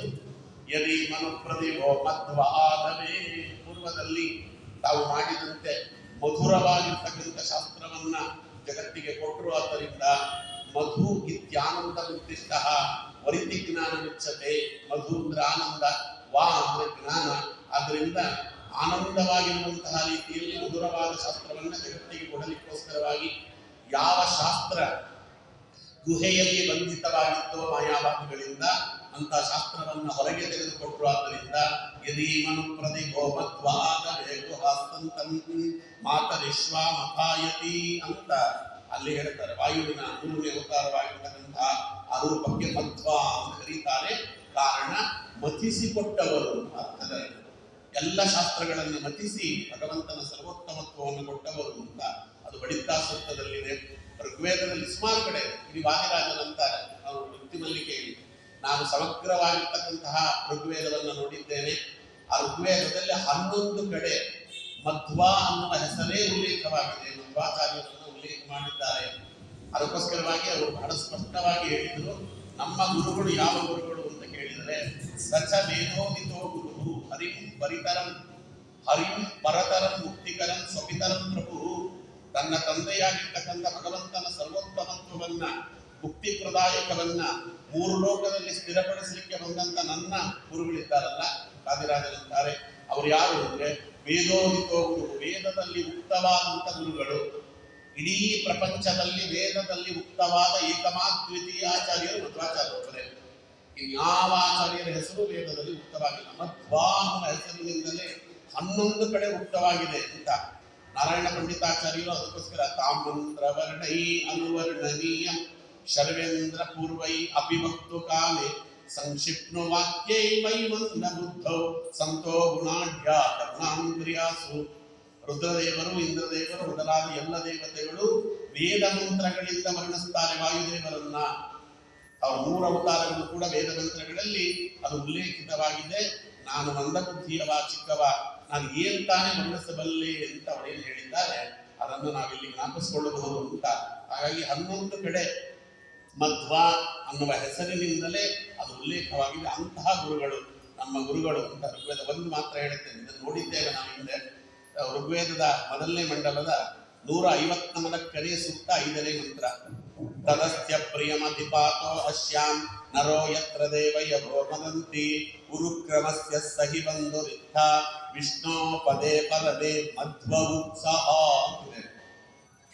ವಿಷ್ಣುವಿನ ಕ್ರಮಣದ ಧ್ಯೇಯ ಸ್ಥಾನವನ್ನ, ವಿಷ್ಣು ಭಗವಂತ ಎಲ್ಲೆಲ್ಲೆಲ್ಲೆಲ್ಲೆಲ್ಲೆಲ್ಲ ಹೋಗ್ತಾನೆ, ಎಲ್ಲೆಲ್ಲಿರ್ತಾನೆ, ಹೇಗಿರ್ತಾನೆ ಇವೆಲ್ಲವನ್ನ ಸರಿಯಾಗಿ ತಿಳಿದವರು, ಆನಂದವನ್ನ ಎಲ್ಲ ದೇವತೆಗಳಿಗೆ ಕೊಡುವವರು, ಎಲ್ಲಿ ದೈವತ್ವವನ್ನ ಅರಸುವ ಜೀವಿಗಳಿರ್ತಾರೋ, ಆನಂದದ ಉನ್ಮಾದವನ್ನ ಹೊಂದುವ ಯೋಗ್ಯತೆ ಇರುವವರಿರ್ತಾರೋ ಅವರಿಗೆ ಆನಂದದ ಉನ್ಮಾದವನ್ನು ಕೊಟ್ಟು ಸಂತೋಷವನ್ನ ಪಡಿಸಿ ವಿಷ್ಣುವಿನ ಅತ್ಯುನ್ನತವಾಗಿರ್ತಕ್ಕಂಥ ಹೆಜ್ಜೆಯ ವಿಸ್ತಾರವನ್ನ ಕ್ರಮವಾಗಿ ಅವರಿಗೆ ತಿಳಿಸಿಕೊಡುವಂತಹ ಮಿತ್ರನಾಮಕರಾಗಿರ್ತಕ್ಕಂಥ ವಾಯುದೇವರು ಕಲಿಯುಗದಲ್ಲಿ ಮಧ್ವಾಚಾರ್ಯರಾಗಿ ಅವತಾರ ಮಾಡಿದರು ಅಂತ ಸ್ಪಷ್ಟವಾಗಿ ಋಗ್ವೇದದ ಮೊದಲನೇ ಮಂಡಲದ 154ನೇ ಸೂಕ್ತದ 5ನೇ ಮಂತ್ರ ಹೇಳುತ್ತದೆ. ಹಾಗೆ ವೇದಗಳಲ್ಲಿ ಮುಕ್ತವಾಗಿರ್ತಕ್ಕಂಥದ್ದು ಆಚಾರ್ಯರ ಅವತಾರ. ಅದಕ್ಕೋಸ್ಕರವಾಗಿ ಇಲ್ಲಿ ಯಸ್ಮಾತ್ ಐ ಜ್ಞಾನವಾಚಿ ವಶಬ್ದೋ ಬಲವಾಚಕ ತತ್ಬಲ ಜ್ಞಾನಶೀಲೋಯ ಸವಾಯುರಿತಿ ಕಥ್ಯತೆ ಅಂತ ಜ್ಞಾನಿಗಳು ಹೇಳ್ತಾರೆ. ವಾ ಅಂದ್ರೆ ಬಲ, ಐ ಅಂದ್ರೆ ಜ್ಞಾನ, ಊ ಅಂದ್ರೆ ಸ್ವರೂಪವಾಗಿ ಉಳ್ಳವರು ಅಂತ ಅರ್ಥ. ವಾ ಐ ಉ ಅನ್ನುವರು, ಅದಕ್ಕೆ ಅವೆರಡು ಸೇರಿ ಸವಾಯು ವಾಯುರೂಪೇಣ ಮಧ್ವ ಅಂತ. ವಾಯು ಅನ್ನುವುದಕ್ಕೆ ಅದು 3 ವಾಯು ಅಂತ ಪೂರ್ತಿ ಹೆಸರು ಬಂದದ್ದು ಯಾಕೆ ಅವರಿಗೆ? ವಾ ಅಂದ್ರೆ ಬಲ, ಐ ಅಂದ್ರೆ ಜ್ಞಾನ, ಅದನ್ನ ಉ ಸ್ವರೂಪವಾಗಿ ಉಳ್ಳವರು. ಯಸ್ಮಾದ್ ಐರ್ಜ್ಞಾನವಾಚಿ ವಶಬ್ದೋ ಬಲವಾಚಕ. ಆಚಾರ್ಯರು ಇದನ್ನು ತಿಳಿಸಿಕೊಡ್ತಾರೆ ಅನುವ್ಯಾಖ್ಯಾನದಲ್ಲಿ. ತದ್ಬಲ ಜ್ಞಾನ ಶೀಲೋಯ ಸವಾಯುರಿತಿ ಕಥ್ಯತೆ. ಅದಕ್ಕೆ ವಾಯು ಹೆಸರು ಬಂತು. ಆಚಾರ್ಯರು ಏನು ಮಾತಾಡಿದ್ರು ಕೂಡ ನಾನು ಹೇಳ್ತಿದ್ದೇನೆ ಕೇಳಿ ಅಂತ ಎಲ್ಲೂ ಆಚಾರ್ಯ ಹೇಳುವುದಿಲ್ಲ. ಅದಕ್ಕೆ ಪ್ರಭಂಜನೆ ಅಂತ ಒಂದು ಗ್ರಂಥವನ್ನು ಕೊಟ್ಟು ಮಾಡ್ತಾರೆ. ಸವಾಯು ವಾಯುರೂಪೇಣ ಜಗತ್ಪಾತಿ ಶರೀರಕಃ ಆದಿತ್ಯಸ್ತೇನ ರೂಪೇಣ ಜಗದ್ಯಾದಿ ಪ್ರಕಾಶೇನ ಅಗ್ನಿಸ್ತೇನ ರೂಪೇಣ ಹೂಯತೆ ಸರ್ವ ಯುಷ್ಟ್ರುವಿಹಿ ಇತಿ ಪ್ರಭಂಜನೆ. ವಾಯುದೇವರಿಗೆ ಭಗವಂತ ಕಾಲನಾಮಕನಾಗಿರ್ತಕ್ಕಂಥ ಭಗವಂತ ವಾಯುದೇವರಿಗೆ 3 ರೂಪ ತೆಗೆದುಕೊಳ್ಳುವಂತ ಆಜ್ಞೆ ಮಾಡಿರುವಂತೆ. ಯಾವುದು ಅಂದ್ರೆ ಮೊದಲನೇದು ಆದಿತ್ಯ, ಆಮೇಲೆ ಅಗ್ನಿ, ಆಮೇಲೆ ಮೃತ್ಯು ಅಂತ 3 ವಿಶೇಷವಾದ ರೂಪಗಳಿವೆ. ವಾಯುದೇವರು ವಾಯು ರೂಪದಿಂದಲೇ ಶರೀರದಲ್ಲಿದ್ದು ರಕ್ಷಣೆ ಮಾಡುತ್ತಾರೆ. ಅವರಿಗೆ ರಕ್ಷಕ, ಅದಕ್ಕೆ ಅವರಿಗೆ ವಿಶ್ವಂಭರ ಅಂತ ಹೆಸರು ವಾಯುದೇವರಿಗೆ ಅಂತ ಇಲ್ಲಿ ಹೇಳ್ತಾರೆ. ಸೂರ್ಯನಲ್ಲಿದ್ದು ಬೆಳಗುವ ಶಕ್ತಿಯನ್ನು ಕೊಡ್ತಾರಂತೆ. ಸೂರ್ಯನಿಗೆ ಬೆಳಗುವ ಶಕ್ತಿ ಅಂತ ಬಂದದ್ದು ವಾಯುದೇವರಿಂದ. ಸೂರ್ಯನಾರಾಯಣ ನಾಮಕನಾದ ಭಗವಂತ ಇದ್ದಾನೆ, ಆದಿತ್ಯ ನಾಮಕರಾದ ವಾಯುದೇವರ ಒಳಗಡೆ. ಆದಿತ್ಯ ಅನ್ನುವುದು ಕೇವಲ ಅವರಂತ ಹೆಸರು ಸೂರ್ಯನಿಗೆ. ಆದಿತ್ಯ ಅಂತ ಯಾಕೆ ಹೆಸರು ಅಂದ್ರೆ ಆದಿತ್ಯ ನಾಮಕರಾದ ವಾಯುದೇವರನ್ನ ಹೊಂದಿದ್ದಾರೆ. ಒಳಗೆ ಸೂರ್ಯನಾರಾಯಣನ ಸನ್ನಿಧಾನವಿದೆ ಅಂತ. ಅದಕ್ಕೆ ಆದಾಯ ಗತ್ಯಾಯುಹು ಇತಿ ಏವಾದಿತ್ಯ ಉಚ್ಚತೆ ಇತಿ ಪ್ರಭಂಜನೆ ಅಂತ ಬೃಹದಾರಣ್ಯಕ ಉಪನಿಷತ್ತಿನ ಭಾಷ್ಯದಲ್ಲಿ ಆಚಾರ್ಯರು ಕೋಟ ಮಾಡ್ತಾರೆ. ಸೂರ್ಯನಲ್ಲಿದ್ದು ಏನು ಮಾಡ್ತಾರೆ ವಾಯುದೇವರು ಅಂದ್ರೆ ಜಗತ್ತಿನಲ್ಲಿರುವ ಎಲ್ಲ ಜಂತುಗಳ ಆಯುಸ್ಸನ್ನ ತೆಗೆದುಕೊಂಡು ಹೋಗ್ತಾರೆ. ಸೂರ್ಯ ಬೆಳಗ್ಗೆ ಉದಯಿಸಿದರೆ ಸಂಜೆಯಾಗುವಷ್ಟರೊಳಗೆ ಏನಾಗ್ತದೆ ಅಂದ್ರೆ ನಮ್ಮ 1 ದಿನದ ಆಯುಸ್ಸು ಹೋಗ್ತದೆ. ಎಲ್ಲಿ ಹೋಗುತ್ತೆ? ಅದು ಭಗವಂತನಲ್ಲಿಗೆ ಹೋಗುತ್ತದೆ. ನಾವು ತೆಗೆದುಕೊಂಡು ಹೋಗಿ 21,606 ಊಟ, ಅದಕ್ಕೆ ಅವರು 21,606 ಹಂಸಮಂತ್ರದ ಜಪವನ್ನು ಮಾಡಿ ಆ ಜಪದ ಫಲವನ್ನ ಭಗವಂತನಿಗೆ ಅರ್ಪಿಸುವುದರ ಜೊತೆಗೆ ನಮ್ಮ ಒಂದು ದಿನದ ಆಯುಸ್ಸನ್ನು ಭಗವಂತನಿಗೆ ಅರ್ಪಿಸಿಬಿಡ್ತಾರಂತೆ. ಅದಕ್ಕೆ ಅವರಿಗೆ ಆದಿತ್ಯ ಅಂತ ಹೆಸರು ಅಂತ ಇಲ್ಲಿ ಹೇಳ್ತಾರೆ. ಇದು ಸೂರ್ಯ. ಇದು ಸೂರ್ಯನಲ್ಲಿ 2 ಕೆಲಸ. ಹೊರಗಿನಿಂದ ಬೆಳಕನ್ನು ಕೊಡುತ್ತಾರೆ. ಅದೇ ಆದಿತ್ಯ ನಾಮಕರಾದ ವಾಯುದೇವರು ನಮ್ಮ ಕಣ್ಣಲ್ಲಿದ್ದು ನಮ್ಮ ಕಣ್ಣಿಗೆ ಸೂರ್ಯ ಉದಯವಾದ ತರಲಿಕ್ಕೆ ಆ ಬೆಳಕು ನಮ್ಮ ಕಣ್ಣಿನಿಂದ ಪ್ರತಿಜ್ವಲಿಸುವಂತೆ ಮಾಡುತ್ತಾರೆ ಅಂತ. ಅದಕ್ಕೆ ಯಾವ ಬೆಳಕಿನಲ್ಲೂ ಕೂಡ ಸತ್ಯಾಸತ್ಯತೆಗಳು ತಿಳಿಯುವುದಿಲ್ಲ. ನಮ್ಮ ಹೆಣ್ಣುಮಕ್ಕಳಿಗೆ ಅದು ಬಹಳ ಚೆನ್ನಾಗಿ ಗೊತ್ತಿರ್ತದೆ. ಅದಕ್ಕೆ ಯಾವ ಹೆಣ್ಣುಮಕ್ಕಳು ಈ ಸೀರೆ ತಗೊಳ್ಳಿಕ್ಕೆ ಅಂತ ಶೋರೂಮ್ಗಳು ಹೋದ್ರೆ ಒಳಗಡೆ ನೋಡುವುದಿಲ್ಲ, ಸೀರೆ ಬಣ್ಣ ಇಲ್ಲ, ಗೊತ್ತಾಗಲ್ಲ ಇದು ಸೂರ್ಯನ ಬೆಳಕಿನಲ್ಲ ಅಂದ್ರೆ ಕರೆಕ್ಟಾಗಿ ಗೊತ್ತಾಗ್ತದೆ ಅಂತ. ಕೃತಕವಾದ ಈ ಬೆಳಕಿನಲ್ಲಿ ಯಾವ ಸತ್ಯವೂ ಗೊತ್ತಾಗುವುದಿಲ್ಲ. ಸರಿಯಾದ ಸತ್ಯದ ಬೆಳಕು ಗೊತ್ತಾಗುತ್ತದೆ ಹೊರಗಡೆ. ಅದಕ್ಕೆ ಆದಿತ್ಯ ನಾಮಕರಾದಂಥ ವಾಯುದೇವರು ಆದಿತ್ಯನಲ್ಲಿದ್ದು ಆ ಯಾವುದೇ ಜೀವಿಗೆ ಸರಿಯಾದ ಬಣ್ಣವನ್ನ ಬಯಲಾಗುವಂತೆ ಮಾಡುತ್ತಾರೆ. ಬಣ್ಣ ಬಯಲಾಯಿತು ಅಂತ ಉಪಯೋಗಿಸ್ತಾ ಇರ್ತೇವೆ ನೋಡ್ರೆ, ಆ ಬಣ್ಣ ಬಯಲಾಗುವಂತೆ ಮಾಡುತ್ತಾರೆ. ನೀವು ಸೂರ್ಯನ ಬೆಳಕಿಗೆ ಹಿಡಿದರೆ ಮಾತ್ರವೇ ಸರಿಯಾದ ಬಣ್ಣ ತಿಳಿಯುವುದಿಲ್ಲ. ಅವನು ಒಂದು ಹಸಿರು ಬಣ್ಣದ ಬೆಳಕಾಕಿದ್ದಾನೆ, ಅದು ಎಲ್ಲವೂ ನೋಡುವುದಕ್ಕೆ ಹಸಿರು ಕಣ್ಣಿಗೆ ಕಾಣ್ತದೆ. ಕೆಂಪು ಬಣ್ಣದ ದೀಪ ಉರಿಯುತ್ತಿದೆ, ನೋಡುವುದಕ್ಕೆಲ್ಲ ಕೆಂಪು ಬಣ್ಣ ಕಣ್ಣಿಗೆ ಕಾಣುತ್ತೆ. ಆದ್ರೆ ಸೂರ್ಯನ ಬೆಳಕಿನಲ್ಲಿ ಹಂಗಲ್ಲ, ಇದ್ದದ್ದು ಇದ್ದಂತೆ ಕಾಣುತ್ತದೆ. ಏನು ಕೃತ್ರಿಮ ಇಲ್ಲ. ಆ ಇದ್ದದ್ದು ಇದ್ದಂತೆ ಸೂರ್ಯನ ಬೆಳಕಿನಲ್ಲಿ ಕಾಣುವಂತೆ ಮಾಡುವುದೇ ಒಳಗಿರುವಂತ ವಾಯುದೇವರು ಅಂತಾರೆ. ಇದು ವಾಯುದೇವರು ಆದಿತ್ಯ ನಾಮಕರಾಗಿ ಆದಿತ್ಯನಲ್ಲಿದ್ದು 2 ಕೆಲಸ. ಒಂದು, ಸೂರ್ಯನಲ್ಲಿದ್ದು ಸೂರ್ಯನನ್ನ ಬೆಳಗಿಸ್ತಾರೆ. ನಮ್ಮ ಕಣ್ಣಿನಲ್ಲಿದ್ದು ಸರಿಯಾದ ಬೆಳಕಿನ ಅರಿವು ನಮಗೆ ಮೂಡುವಂತೆ ಮಾಡ್ತಾರೆ. ಇದೊಂದನ್ನು ಹೇಳ್ತಾರೆ. 2ನೇ ನೋಡ್ರಿ, ಇದಕ್ಕೆ ಸತ್ರೇಧ ಆತ್ಮಾನಂ ವ್ಯಾಕುರುತ ಆದಿತ್ಯಂ ತೃತೀಯಂ ವಾಯು ತೃತೀಯಂ ಸಯೇಷ ಪ್ರಾಣಸ್ತ್ರೇಧ ವಿಹಿತಃ ತತ್ ಸಂಬಂಧಾಸ್ತು ತನ್ನಾಮಕ ಸೂರ್ಯಸ್ಯ ಇತಿ ಪ್ರಪಂಚನೆ. ಬೃಹದಾರಣ್ಯಕೋಪನಿಷತ್ತಿನ ಭಾಷ್ಯದಲ್ಲಿ ಆಚಾರ್ಯರು ಹೇಳ್ತಾರೆ, ಮೃತ್ಯುನಾಮಕನಾಗಿರ್ತಕ್ಕಂಥ ಭಗವಂತ, ಮೃತ್ಯುನಾಮಕನಾದ ಭಗವಂತ ಕಾಲರೂಪಿಯಾದವ, ಮೃತ್ಯು ಅನ್ನುವಂತಹ ಒಂದು ರೂಪವನ್ನು ತೆಗೆದುಕೋ ಅಂತ ಹೇಳಿದಂತೆ ವಾಯುದೇವರಿಗೆ. ಹಾಗಾಗಿ ವಾಯುದೇವರು ಮೃತ್ಯು ಅನ್ನುವ ರೂಪವನ್ನು ತೆಗೆದುಕೊಂಡಿದ್ದಾರೆ. ಆ ಮೃತ್ಯು ಅನ್ನುವ ರೂಪ ತೆಗೆದುಕೊಂಡಿದ್ದಾರೆ. ಆದ್ದರಿಂದಲೇ ವಾಯುದೇವರು ಹೋದಾಗಲೇ ಮನುಷ್ಯ ಮೃತನಾಗ್ತಾರೆ, ಅಲ್ಲಿವರೆಗೂ ಮೃತನಾಗುವುದಿಲ್ಲ. ಕರ್ಣಾಭಿಮಾನಿಗಳು ದೇಹವನ್ನು ಬಿಡಲು ಕುರುಡ ಕಿವುಡ ಮೂಗನೆಂದೆನಿಸುವ ಪರಮ ಮುಖ್ಯ ಪ್ರಾಣ ತೊಲಗಲ ಶರೀರವನ್ನು ಅರಿತು ಬೆಣಗೆಂದು ಪೇಳುವ ಜನ. ಅದ್ಯಾಕೆ ವಾಯುದೇವರು ಹೋದಾಗ ಮಾತ್ರವೇ ಅವರು ಸತ್ತ ಅಂತಾರೆ? ಯಾಕೆಂದ್ರೆ ವಾಯುದೇವರಿಗೆ ಮೃತ್ಯು ಎನ್ನುವ ಒಂದು ರೂಪ ಇದೆ. ಆ ರೂಪವನ್ನ ಅವರು ತೆಗೆದುಕೊಂಡಿದ್ದಾರೆ. ಭಗವಂತನ ಅನುಗ್ರಹದಿಂದ ಭಗವಂತನನ್ನ ಜೊತೆಗೆ ತಗೊಂಡು ಹೋಗ್ತಾರೆ. ಅವರು ಪರಿಸರದಿ ನಿರೆ ಅರಿತಾಗಿರುವ ಇರದಿರೆ ತಾಗಿರನೋ ಜಗನ್ನಾಥಾಸರು ಹೇಳ್ತಾರಲ್ಲ, ಬಲಭುಜದ ಮೇಲೆ ಕೂಡಿಸ್ಕೋತಾರಂತೆ.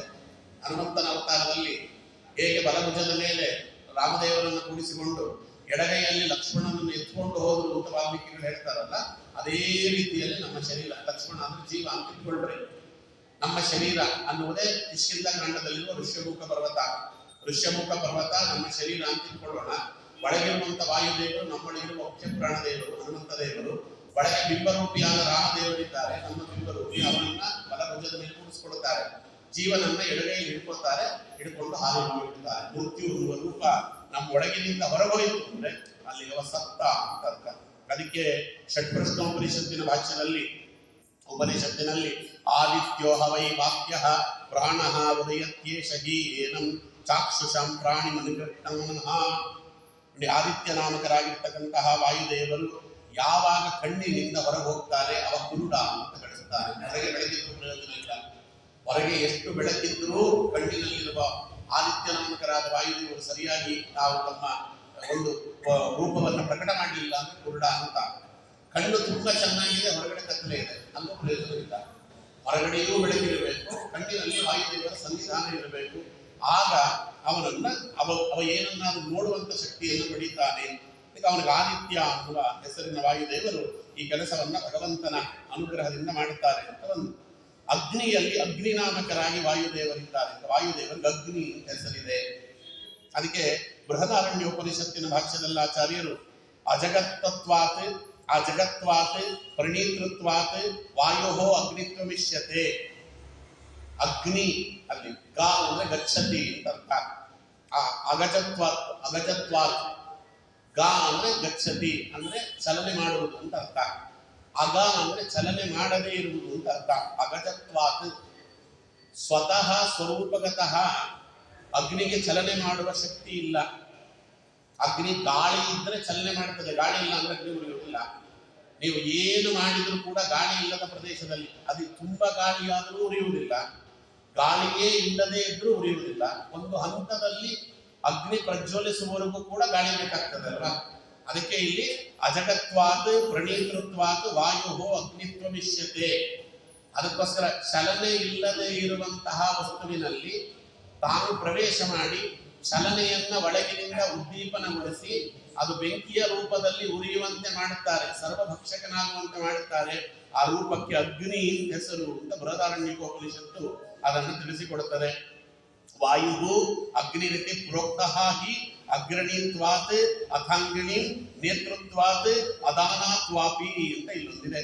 ಅಗ್ನಿ ಎನ್ನುವುದು ಕಣ್ಣಿನಲ್ಲೂ ಇದೆ ಅಂತ ಹೇಳ್ತಾರೆ. ಪ್ರಪಂಚದೇ ಬೃಹದಾರಣ್ಯಕೋಪನಿಷತ್ತಿನ ವಾಕ್ಯ. ಆಚಾರ್ಯರು ಹೇಳ್ತಾರೆ, ಕಣ್ಣಿನಲ್ಲಿ ಹೇಗೆ ಆದಿತ್ಯ ನಾಮಕರಾದಂಥ ವಾಯುದೇವರಿದ್ದಾರೋ ನಮ್ಮ ಕಣ್ಣಿನಲ್ಲಿ ಅಗ್ನಿ ನಾಮಕರಾದ ವಾಯುದೇವರು ಇದ್ದಾರೆ. ಅದಕ್ಕೆ ಅವರ ಕೋಪ ಬಂದ್ರೆ ಅದೇನು ಕಣ್ಣಲ್ಲಿ ಬೆಂಕಿ ಸುರಿಸ್ತಾನೆ ಆಚಾರ್ಯ ಹೇಳ್ತಿದೆ. ಕಣ್ಣಿನಲ್ಲಿ ಬೆಂಕಿ ಕಿಡಿಗಳು ಬಂದಂಗೆ ಕೆಂಪಗಾಗಿ ಬಿಡ್ತದೆ ಕಣ್ಣು ಅಂತ. ಆ ಕೆಂಪಗಾಗುವುದು ಯಾಕೆ ಅಂದ್ರೆ ಒಳಗೆ ಅಗ್ನಿ ನಾಮಕರಾದ ವಾಯುದೇವರು ಇರುವುದರಿಂದ. ಕಣ್ಣು ಕೆಂಪಗಾಗದೆ ಕಣ್ಣು ಸರಿ ಇದೆ ಅಂತ ಅರ್ಥ. ಕಣ್ಣು ಬೆಳ್ಳಗಿದೆ ಅಂದ್ರೆ ರೋಗಿಷ್ಟ ಅಂತ ಅರ್ಥ. ಕಣ್ಣು ಬೆಳ್ಳಗಿದೆ ಅಂದ್ರೆ ಅನಮಿಕ್ ಪೇಷಂಟ್ ಅಂತ ಅರ್ಥ. ಕಣ್ಣಿನಲ್ಲಿ ಸ್ವಲ್ಪ ಕೆಂಪಿನ ಛಾಯೆ ಇರಬೇಕು, ಅವಾಗ ಅವನು ಆರೋಗ್ಯವಾಗಿದ್ದಾನೆ ಅಂತ ಅರ್ಥ. ತುಂಬಾ ಕೆಂಪಿದ್ರೂ ಸಮಸ್ಯೆ, ರೋಗಿಷ್ಟ ಅಂತ. ಕೆಂಪೇ ಇಲ್ಲದೆ ಹೋದ್ರೂ ರೋಗಿಷ್ಟ ಅಂತ ಅರ್ಥ. ಕಣ್ಣಿನಲ್ಲಿ ಕೆಂಪೇ ಇಲ್ಲ, ಕಣ್ಣು ಬೆಳ್ಳಗಾಯ್ತು ಅಂದ್ರೆ ಹೋಗಿಬಿಟ್ಟ ಅಂತ ಅರ್ಥ. ಅದಕ್ಕೆ ಕಣ್ಣಿನಲ್ಲಿ ಸ್ವಲ್ಪವಾದರೂ ಕೂಡ ಕೆಂಪಿರಬೇಕು. ಅದಕ್ಕೆ ಕೆಂಪಿರುವಂತೆ ಮಾಡುವುದು ಅದು ವಾಯುದೇವರು ಅನ್ನೋದಕ್ಕೆ ಇಲ್ಲಿ ವಾಯು ಅಗ್ನಿರತಿ ಪ್ರೋಕ್ತ. ಈ ಅಗ್ರಣೀತ್ವಾತ್ ಅಥಾಂಗಿನಾಂ, ಅದಕ್ಕೆ ನೇತೃತ್ವಾತ್ ಅದಾನಾತ್ವಾಪಿ ಅಂತ. ಈಗ ನೋಡ್ರಿ, ಕತ್ತಲೆಯಲ್ಲಿ ನಮಗೆ ಸ್ವಲ್ಪ ಇದ್ದಿದ್ರಲ್ಲಿ ನೋಡುವ ಶಕ್ತಿ. ಕತ್ತಲೆ ಎಂಥ ಕತ್ತಲೆ ಆದರೂ ಕೂಡ ಒಂದು ಹಂತದಲ್ಲಿ ಕತ್ತಲೆಗೆ ಕಣ್ಣು ಹೇಗೆ ಅಡ್ಜಸ್ಟ್ ಆಗ್ತದೆ ಅಂದ್ರೆ ನಮಗೆ ತುಂಬಾ ಪರಿಚಯ ಇರುವ ಪದಾರ್ಥಗಳು ಕಾಣುತ್ತೆ.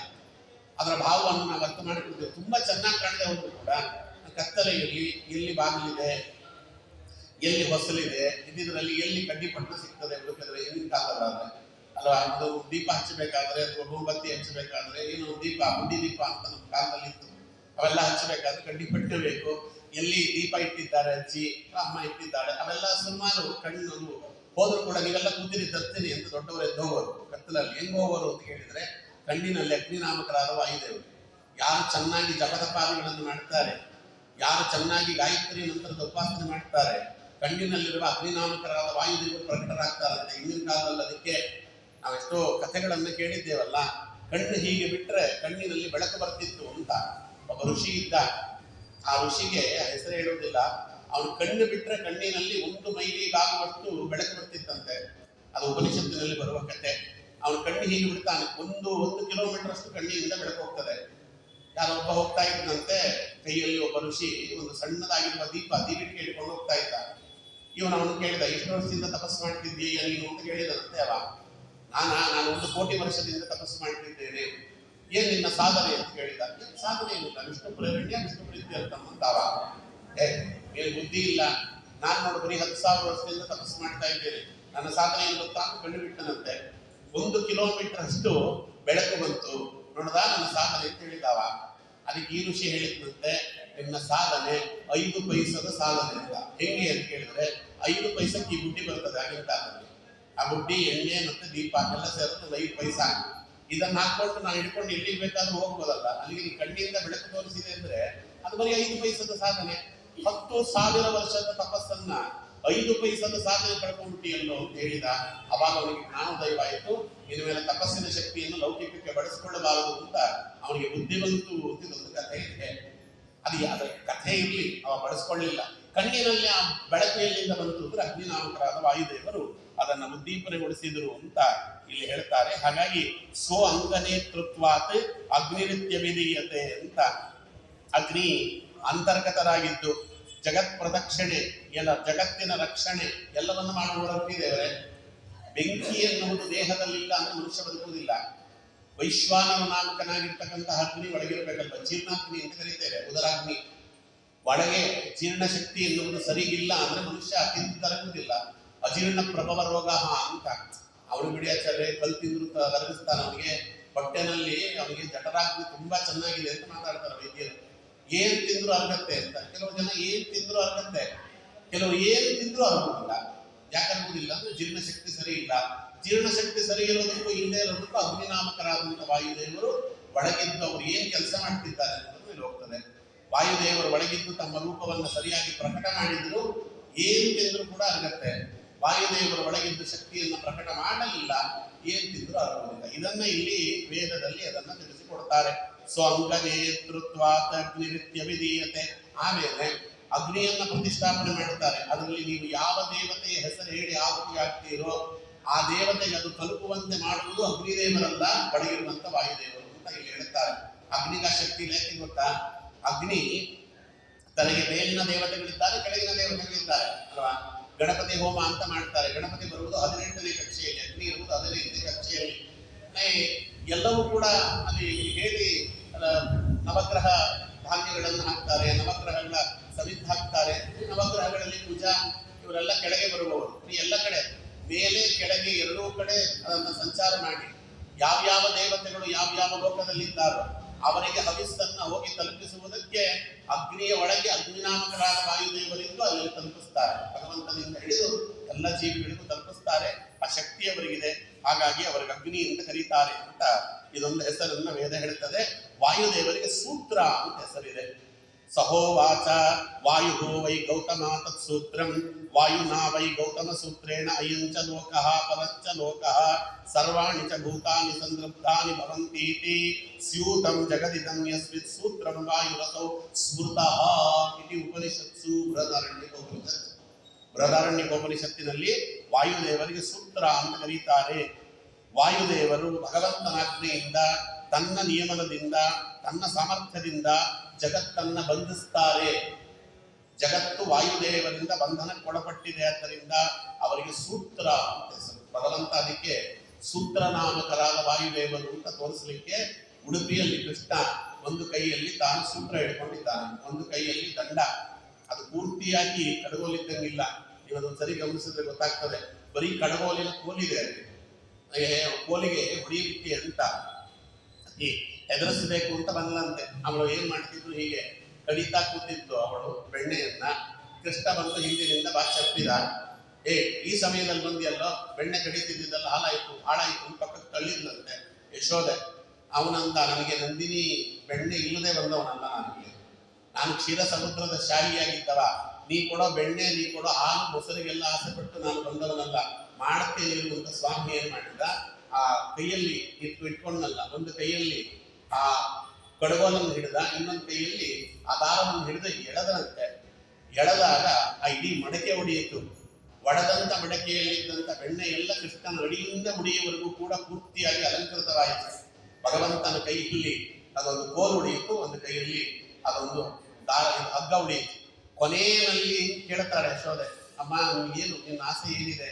ನೀನು ಅವತಾರ ಸಮಾಪ್ತಿ ಆಗುವುದಿದೆ ಕೃಷ್ಣಂದು, ನೀನ್ ಏನ್ ಆಸೆ ಇದೆ ಅಂದ್ರೆ ಅವಳು ಹೇಳ್ತಾಳೆ, ಸ್ವಾಮಿ ನೀನು ಎಲ್ಲ ರೂಪವನ್ನು ನೋಡಿದೆ, ಆದ್ರೆ ಅವತ್ತು ಬೆಣ್ಣೆ ಅಲಂಕಾರ ಮಾಡ್ಕೊಂಡು ನಿಂತಿದೆಯಲ್ಲೋ ರೂಪ, ಆ ರೂಪವನ್ನ ನಾನು ನೋಡಬೇಕು, ಇನ್ನೊಂದು ಸೆಕೆಂಡ್ ಆಸೆ ಪಡ್ತೇನೆ ಅಂತ. ಅವಾಗ ಅವಳು ಕೇಳಿದ್ದು ಅಂತ ಭಗವಂತ ರೂಪವನ್ನು ತೋರಿಸಿದ. ಅದನ್ನು ರುಕ್ಮಿಣಿ ದೇವಿ ನೋಡಿದ್ದು, ಅದನ್ನ ನೋಡಿ ವಿಶ್ವಕರ್ಮನಿಗೆ ಹೇಳಿ ಮಾಡಿಸಿದ್ದು. ರುಕ್ಮಿಣಿ ದೇವಿ ಪೂಜೆ ಮಾಡ್ತಿದ್ದು. ಅದೇ ಮಧ್ವಾಚಾರ್ಯರಿಗೆ ಒಲಿದು ಬಂದಂತ ಕೃಷ್ಣ ಪರಮಾತ್ಮನ ವಿಗ್ರಹ ಅಂತ ನಾವು ನೋಡ್ತೇವೆ. ಅದು ರಜತಪೀಠ ಮಹಾತ್ಮೆಯಲ್ಲಿ ಪದ್ಮಪುರಾಣದಲ್ಲಿ ಉಲ್ಲೇಖಿತವಾಗಿದೆ. ಅಲ್ಲಿ ಭಗವಂತನ ಕೈಯಲ್ಲಿ ನೋಡ್ರೆ ಒಂದು ಕೈಯಲ್ಲಿ ಕೋಲಿದೆ, ಒಂದು ಕೈಯಲ್ಲಿ ಹಗ್ಗ ಇದೆ. ಎರಡೂ ವಾಯುದೇವರ ರೂಪವೇ. ಗದಾತು ವಾಯು ಬಲ ಸಂವಿಧಾತ. ಭಗವಂತನ ಕೈಯಲ್ಲಿರುವ ದಂಡ ವಾಯುದೇವರು. ಅದು ಭಗವಂತ ವಾಯುದೇವರ ಮುಖೇನವಾಗಿ ಜಗತ್ತನ್ನು ದಂಡಿಸ್ತಾನೆ, ಜಗತ್ತನ್ನ ವಾಯುದೇವರ ಮುಖೇನವಾಗಿ ಬಂಧಿಸ್ತಾನೆ. ದಂಡನೆ ಬಂಧನ ಎರಡೂ ವಾಯುದೇವರ ಕೈಯಲ್ಲಿ ಮಾಡ್ತಾನೆ ಭಗವಂತ. ಅದಕ್ಕೆ ಸೂತ್ರವನ್ನ ಹಿಡ್ಕೊಂಡಿದ್ದಾನೆ. ವಾಯುದೇವರಿಗೆ ಸೂತ್ರ ಅಂತ ಹೆಸರು. ಯಾಕೆ ಅಂದ್ರೆ ಭಗವಂತನಾಜ್ಞೆಯಿಂದ ಇಡೀ ಜಗತ್ತನ್ನ ಅವರು ಬಂಧಿಸ್ತಾರೆ. ಅಲ್ಲಿ ಭಗವದ್ಗೀತೆಯಲ್ಲಿ ಸ್ವಾಮಿ ಹೇಳಿದ್ನಲ್ಲ, ಏನು ಸೂತ್ರ, ಸೂತ್ರಮಿವ ಮಣಿನಿವ ಅಲ್ಲ. ಅವನು ಹೇಳ್ತಾನೆ, ಜಗದಿದಂ ಪ್ರೋಕ್ತಂ, ಇಡೀ ಜಗತ್ತಿನಲ್ಲಿರುವಂತಹ ಎಲ್ಲ ಚರಾಚರ ವಸ್ತುಗಳು ಕೂಡ ನನ್ನಲ್ಲಿ ಹೇಗೆ ಅಡಕವಾಗಿದೆ ಅಂದ್ರೆ ಮಣಿಗಣ ಇವ. ಮಣಿಗಳೆಲ್ಲವೂ ಕೂಡ ಸೂತ್ರದಲ್ಲಿ ಹೇಗೆ ಪೋಣಿಸಲ್ಪಟ್ಟರೆ ಆ ಸೂತ್ರ ಕಾಣುವುದಿಲ್ಲ, ಬರೀ ಮಣಿ ಕಾಣ್ತದೋ ಹಾಗೆ ನನ್ನ ಕೊರಳಲ್ಲಿ ಇಡೀ ಜಗತ್ತಿನ ಎಲ್ಲ ತತ್ವಗಳು ಕೂಡ ಅದು ಅಲಂಕೃತವಾಗಿದೆ. ಒಳಗಿರುವ ಸೂತ್ರ ಅಂದ್ರೆ ವಾಯುದೇವರು, ವಾಯುದೇವರ ಒಂದು ಹಿಡಿತದಲ್ಲಿ ಇಡೀ ಜಗತ್ತಿನ ಎಲ್ಲ ತತ್ವಗಳು ಇವೆ ಅಂತ ಇಲ್ಲಿ ಹೇಳ್ತಾರೆ. ಹಾಗಾಗಿ ವಾಯುದೇವರನ್ನ ಸೂತ್ರ ಅಂತ ಕರೀತಾರೆ ಅಂತ ಹೇಳಿದ್ರು. ವಾಯುದೇವರನ್ನ ವಿಶ್ವಂಬರ ಅಂತ ಕರೆಯುವುದು ಇಡೀ ಜಗತ್ತನ್ನ ಧರಿಸಿ ಜಗತ್ತನ್ನ ಪೋಷಣೆ ಮಾಡ್ತಾರ, ಆದ್ದರಿಂದ ಅವನ್ನ ವಿಶ್ವಂಬರ ಅಂತ ಕರೀತಾರೆ. ಅದಕ್ಕೆ ಯೋ ಯೋ ಏವ ಬಲಜ್ಯೇಷ್ಠೋ ಕ್ಷತ್ರಿಯೇಷು ಚ ಉತ್ತಮಃ ಅಂಗಂಚೇ ವಿಷ್ಣು ಕಾರ್ಯೇಷು ತದ್ಭಕ್ತ್ಯೇವನ ಚಾನ್ಯತ ಬಲಂ ನೈಸರ್ಗಿಕಂ ತಚ್ಚೇತ್ ವರಾಸ್ತ್ರಾತ್ ಏತದನ್ಯತ ಅನ್ಯಾನೇಶ ನಿಮಿತ್ತಂ ಚೇತ್ ಬಲಮನ್ಯಾತ್ಮಕಂ ಹಿ ತತ್ ದೇವೇಶ ಬಲಿನಾನೇವ ಭಕ್ತಿರ್ಜ್ಞಾನೇನ ಚಾನ್ಯತ ಸಯೇವ ಚ ಪ್ರಿಯೋ ವಿಷ್ಣೋಃ ನಾಣ್ಯತಾತ ಕಥಂಚನ ತಸ್ಮಾದ್ಯೋ ಯೋ ಬಲಜ್ಯೇಷ್ಠ ಸಹ ಗುಣಜ್ಯೇಷ್ಠ ಇವ ಹಿ ಬಲಂ ಹಿ ಕ್ಷತ್ರಿಯೋ ವ್ಯಕ್ತಂ ಜಾಯತೆ ಸ್ಥೂಲದೃಷ್ಟಿಭಿಃ ಜ್ಞಾನಾದಯೋ ಗುಣಾಯಸ್ಮಾತ್ ಜ್ಞಾಯತೆ ಸೂಕ್ಷ್ಮದೃಷ್ಟಿಭಿಃ ತಸ್ಮಾದ್ಯತ್ರ ಬಲಂ ತತ್ರ ವಿಜ್ಞಾತವ್ಯಾಃ ಗುಣಾಃ ಪರೇ ದೇವೇಷು ಏವ ಚ ನಾಣ್ಯೇಷು ವಾಸುದೇವ ಪ್ರತೀಪತಃ ಅಂತ ಆಚಾರ್ಯರು ಭಾಷ್ಯದಲ್ಲಿ ಇದನ್ನು ತಿಳಿಸಿಕೊಡ್ತಾರೆ. ಕ್ಷತ್ರಿಯ ದೇವತೆಗಳಲ್ಲಿ ಹಾಗೂ ಅವರ ಅವತಾರ ರೂಪಗಳಲ್ಲಿ ಯಾರು ಬಲದಲ್ಲಿ ಜ್ಯೇಷ್ಠರೋ ಅವರೇ ಉತ್ತಮರು. ಬ್ರಾಹ್ಮಣ ಜ್ಞಾನತೋ ಜ್ಯೇಷ್ಠ, ಕ್ಷತ್ರಿಯೋ ಬಲತೋ ಜ್ಯೇಷ್ಠ ಅಂತ ಏವ ಬಲಜ್ಯೇಷ್ಠೋ ಕ್ಷತ್ರಿಯೇಷು ಚ ಉತ್ತಮ. ವೈಶ್ಯರು ಯಾರಲ್ಲಿ ಹಣ ಜಾಸ್ತಿ ಇರ್ತದೋ ವೈಶ್ಯರಲ್ಲಿ ಅವರು ದೊಡ್ಡವರು, ವಯಸ್ಸು ಯಾರಿಗೆ ದೊಡ್ಡವರಾಗಿರ್ತಾರೋ ಶೂದ್ರರಲ್ಲಿ ಅವರು ದೊಡ್ಡವರು ಅಂತ ಹೀಗೆ ಅದನ್ನ ಹೇಳ್ತಾರೆ. ವಿಷ್ಣು ಕಾರ್ಯದಲ್ಲಿ ವಿಷ್ಣು ಭಕ್ತದಲ್ಲಿ ಅವ ತನ್ನ ಬಲವನ್ನ ಬಳಸಿಕೊಂಡಿರಬೇಕು. ಬಲ ನೈಸರ್ಗಿಕವಾಗಿರಬೇಕು. ಯಾರದ್ದೋ ವರದಿಂದ ಬಂದ ಬಲವಾಗಿರಬಾರದು, ಯಾರದ್ದೋ ಆವೇಶದಿಂದ ಬಂದ ಬಲವಾಗಿರಬಾರದು. ಶಸ್ತ್ರಾಸ್ತ್ರಗಳನ್ನ ಕೈಯಲ್ಲಿ ಹಿಡಿದಾಗ ಬಲ ಬರಬಾರದು. ಸ್ವರೂಪಗತವಾದ ಬಲ, ದೈಹಿಕವಾದ ಮನೋಬಲವಾಗಿರಬೇಕಂತೆ. ದೇವತೆಗಳಲ್ಲಿ ಯಾರು ಅಧಿಕ ಬಲವುಳ್ಳವರು ಹಾಗೆ ಅವರಲ್ಲಿ ಅಧಿಕ ಜ್ಞಾನ ಭಕ್ತಿಗಳಿರ್ತವೆ ಅಂತ ಲೋಕದಲ್ಲಿ ವೇದದಲ್ಲಿ ಪ್ರಸಿದ್ಧವಾಗಿದೆ. ಆದ್ದರಿಂದ ಬಲದಲ್ಲಿ ಅಧಿಕರಾದವರೇ ಜ್ಞಾನದಲ್ಲಿಯೂ ಅಧಿಕರಾಗಿರ್ತಾರೆ. ಯಾರು ತೆಗೆದುಕೊಂಡು ನೋಡ್ರಿ, ವಾಯುದೇವರು ಅಧಿಕ ಬಲವುಳ್ಳವರು. ವಾಯುದೇವರಲ್ಲಿರುವಂತಹ ಬಲ ಲೋಕದಲ್ಲಿ ಯಾರಲ್ಲೂ ಇಲ್ಲ. ಹಾಗಾಗಿ ಆ ಬಲ ಸಹಜವಾಗಿದೆ. ವಾಯುದೇವರು ಯಾರನ್ನು ಕುರಿತು ತಪಸ್ಸು ಮಾಡಿ ಬಲ ಪಡೆದದ್ದಲ್ಲ. ಈಗ ಅರ್ಜುನ ಇದ್ದಾನೆ, ಅರ್ಜುನನ ಕೈಯಲ್ಲಿ ಗಾಂಧೀವ ಇರೋವರೆಗೆ ಮಾತ್ರ ಬಲ. ಅರ್ಜುನನ ಕೈಯಲ್ಲಿ ಗಾಂಧೀವ ಇಲ್ಲ ಅಂದ್ರೆ ಅವರಿಗೆ ಬಲ ಇಲ್ಲ. ಇಂದ್ರದೇವರಿದ್ದಾರೆ, ಇಂದ್ರದೇವರ ಕೈಯಲ್ಲಿ ವಜ್ರಾಯುಧ ಇದ್ರೆ ಅವರು ಬಲವಂತರು, ಇಲ್ಲ ಅಂದ್ರೆ ಬಲ ಇಲ್ಲ ಅಂತ ಹೀಗೆ ಕೆಲವಿದೆ. ಹಾಗಾಗಿ ಇಲ್ಲಿ ಹಂಗಲ್ಲ, ವಾಯುದೇವರ ಕೈಯಲ್ಲಿ ಏನು ಇರಬೇಕಾದ ಅವಶ್ಯಕತೆ ಇಲ್ಲ, ಬರೀ ಈ ಕೈಯಲ್ಲಿ ವಾಯುದೇವರು ಇರ್ತಾರೆ. ಈಗ ನೋಡ್ರಿ, ವಾಯುದೇವರು ಹನುಮಂತ ದೇವರಾಗಿದ್ದಾಗ ರಾವಣನ ಆ ಒಂದು ಲಂಕೆಗೆ ಹೋದದ್ದು ಬರೀ ಕೈಯಲ್ಲೇ, ಬರೀ ಕೈಯಲ್ಲಿ ಹೋದದ್ದು. ಅದೇ ಭೀಮಸೇನ ದೇವರಾಗಿದ್ದಾಗ ಆ ಭೀಮಸೇನ ದೇವರ ರೂಪದಲ್ಲಿ ಬರೀ ಕೈಯಲ್ಲೇ ಸುಮಾರು ಜನರನ್ನು ಕೊಂಡು ಸಾಕಿದರು. ದುರ್ಯೋಧನ ಯಾವಾಗಲೂ ಹೇಳ್ತಿದ್ದಂತೆ ಭೀಷ್ಮಾಚಾರ್ಯರಿಗೆ, ಈ ಇವರು ಭೀಮಸೇನ ದೇವರು ರಥದಲ್ಲಿ ಬಂದರೆ ಆ ರಥದಲ್ಲಿ ಆ ತ್ರಿವಕ್ರೆಯ ಮಗ ಭೀಮಸೇನ ದೇವರ ಸಾರಥಿ, ಅವನ ಜೊತೆಯಲ್ಲಿ ಅವರು ಬರ್ತಾರೆ. ಮೈ ಮೇಲೆ ತಾವು ಕವಚಗಳನ್ನು ಹಾಕೊಂಡು ಬಿಲ್ಲು ಬಾಣಗಳನ್ನ ಗದೆಯನ್ನು ಹಿಡ್ಕೊಂಡು ರಥದಲ್ಲಿ ಬಂದ್ರೆ ನಿಮಗಂತ ಭಯ ಆಗೋದಿಲ್ಲ ತಾತ. ಅವರು ರಥದಲ್ಲಿ ಕೂತು ಯುದ್ಧ ಮಾಡ್ತಾರೆ. ಆದ್ರೆ ಯಾವತ್ತೂ ಭೀಮಸೇನ ದೇವರು ಬರೀ ಕಾಲಲ್ಲಿ ನಡ್ಕೊಂಡು ಬರ್ತಾರೆ.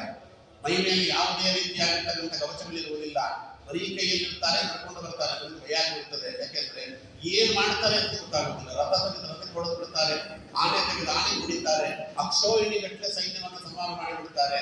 ಅವರು ಕಾಲಿನಲ್ಲಿ ನಡ್ಕೊಂಡು ಬಂದರೆ ರಥ ಇಲ್ಲದೆ ಅವ್ರು ಬರೀ ಕೈಯಲ್ಲಿ ಬಂದ್ರೆ ಭಯವಾಗ್ತದೆ. ಹಾಗೆ ಅವರ ಬಾಹುಗಳೇ ಅವರಿಗೆ ಆಯುಧ, ಆದ್ದರಿಂದ ಯಾವ ಆಯುಧದ ಅವಶ್ಯಕತೆಯೂ ಇಲ್ಲ. ಹಾಗಾಗಿ ಅವರಲ್ಲಿ ಸಹಜವಾಗಿರುವಂತ ಬಲ ಇದೆ. ಭಕ್ತಿಪೂರ್ವಕವಾಗಿ ಭಗವಂತನ ಸೇವಾ ಕಾರ್ಯದಲ್ಲಿ ಅದನ್ನು ವಿನಿಯೋಗಿಸುತ್ತಾರೆ. ಆದ್ದರಿಂದ ಅವರಲ್ಲಿ ಭಗವದ್ಭಕ್ತಿ, ಜ್ಞಾನ ಮುಂತಾದ ಗುಣಗಳು ಅತ್ಯಂತ ಅಧಿಕವಾಗಿದೆ. ಅವರಲ್ಲಿರುವ ಭಕ್ತಿ, ಅವರಲ್ಲಿರುವ ಜ್ಞಾನ, ಅವರಲ್ಲಿರುವ ವೈರಾಗ್ಯ ಇನ್ಯಾವ ದೇವತೆಗಳಲ್ಲೂ ಇಲ್ಲ. ಅದರಿಂದಲೇ ವಾಯುದೇವರನ್ನ ವಿಶ್ವಂಭರ ಅಂತಲೂ ವಾಯುದೇವರನ್ನ ಅಧಿಕ ದೇವತೆ, ಅದಕ್ಕೆ ಜೀವೋತ್ತಮ ಅಂತಲೂ ಕರೀತಾರೆ ಅಂತ ಇಲ್ಲಿ ಹೇಳುತ್ತಾರೆ. ವಾಯುದೇವರನ್ನ ಅನಿಲ ಅಮೃತ ಅಂತ ಎರಡು ಹೆಸರಿಂದ ಕರೀತಾರೆ. ವಾಯೋ ಅನಿಲಂ ಅಮೃತಂ ಮತೇದಂ ಭಸ್ಮಾಂತಕಂ ಶರೀರಂ. ಈಶಾವಾಸ್ಯ ಪರಿಷತ್ತಿನಲ್ಲಿ ವಾಯುದೇವರಿಗೆ ಎರಡು ಹೆಸರು ಕೊಟ್ಟಿದ್ದಾರೆ. ವಾಯು ಅನಿಲಂ ಅಮೃತಂ ಅತ್ರೇದಂ ಅತೇದಂ ಭಸ್ಮಾಂತಕಂ ಶರೀರಂ. ಭಗವಂತ ಹೇಳ್ತಾನಂತೆ, ಈ ದೇಹ ಇದೆಯಲ್ಲ ಮನುಷ್ಯನ ದೇಹ, ಆ ದೇಹದಲ್ಲಿ ಒಂದು ವಿಭೂತಿಯ ಆವಾಸಸ್ಥಾನ. ಎಲ್ಲಿವರೆಗೆ? ದೇಹದೊಳಗೆ ಭಗವಂತ ವಾಯುದೇವರಿರುವವರಿಗೆ ಆವಾಸಸ್ಥಾನ, ಅದು ವಿಭೂತಿದಾಗಿರ್ತದೆ. ಒಮ್ಮೆ ಭಗವಂತ ದೇಹದಿಂದ ಹೊರಗೆ ಹೋದ, ವಾಯುದೇವರ ಜೊತೆಯಲ್ಲಿ ಅಂತ ಕೇಳಿದ್ರೆ ಆವಾಗ ದೇಹ ಅನ್ನುವುದು ಮೈಲಿಗೆ ಆಗಿಬಿಡುತ್ತದೆ. ಆದರೆ ಅದನ್ನೇ ಕನಕದಾಸರು ಹೇಳಿದ್ರು, 8 ಗೇಡಿನ ದೇಹ, ರೋಮಗಳು 8 ಕೋಟಿಯೋ, ಕೀಲ್ಗಳ 68, ಮಾಂಸಗಳಿಂದ ಮಾಡಿದ ಮನೆ ಮಾಡಿ ನೆಂಟ ನೀನು ತಗಲಿದೊಡೆವನ ಹೆಂಟೆಯಲ್ಲಿ ಮುಚ್ಚುವರು, ದೇಹದೊಡುಂಟೆ ಫಲಪುರುಷಾರ್ಥ ರಕ್ಷಿಸುವ ನಮ್ಮನವರ್ಗ.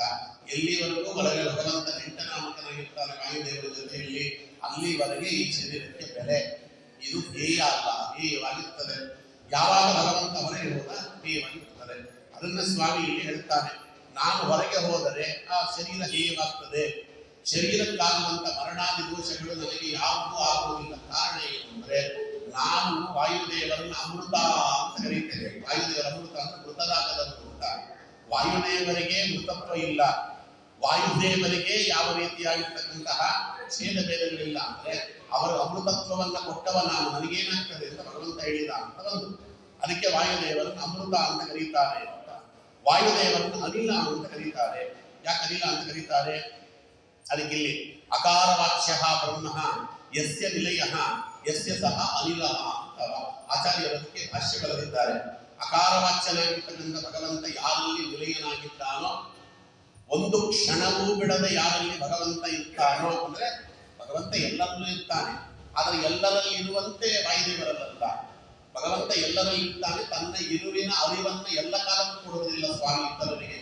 ಆದರೆ ವಾಯುದೇವರಿಗೆ ಹಾಗಲ್ಲ, ಕ್ಷಣ ಬಿಡದೆ ತನ್ನ ಇರುವಿನ ಅರಿವನ್ನ ಎಲ್ಲ ಕಾಲಕ್ಕೂ ಕೊಡ್ತಾನೆ. ಆದ್ದರಿಂದ ಅವರನ್ನು ಅನಿಲ ಅಂತ ಕರೀತಾರೆ ಅಂತ ಇಲ್ಲಿ ಹೇಳ್ತಾರೆ. ಅನಿಲ ಅಂತ, ಅದಕ್ಕೆ ಇಲ್ಲಿ ಅವರನ್ನು ಅನಿಲ ಅಂತ ಕರೀತಾರೆ. ಅಪಮೃತ್ಯು ಪರಿಹರಿಸೋ ಅನಿಲ ದೇವ.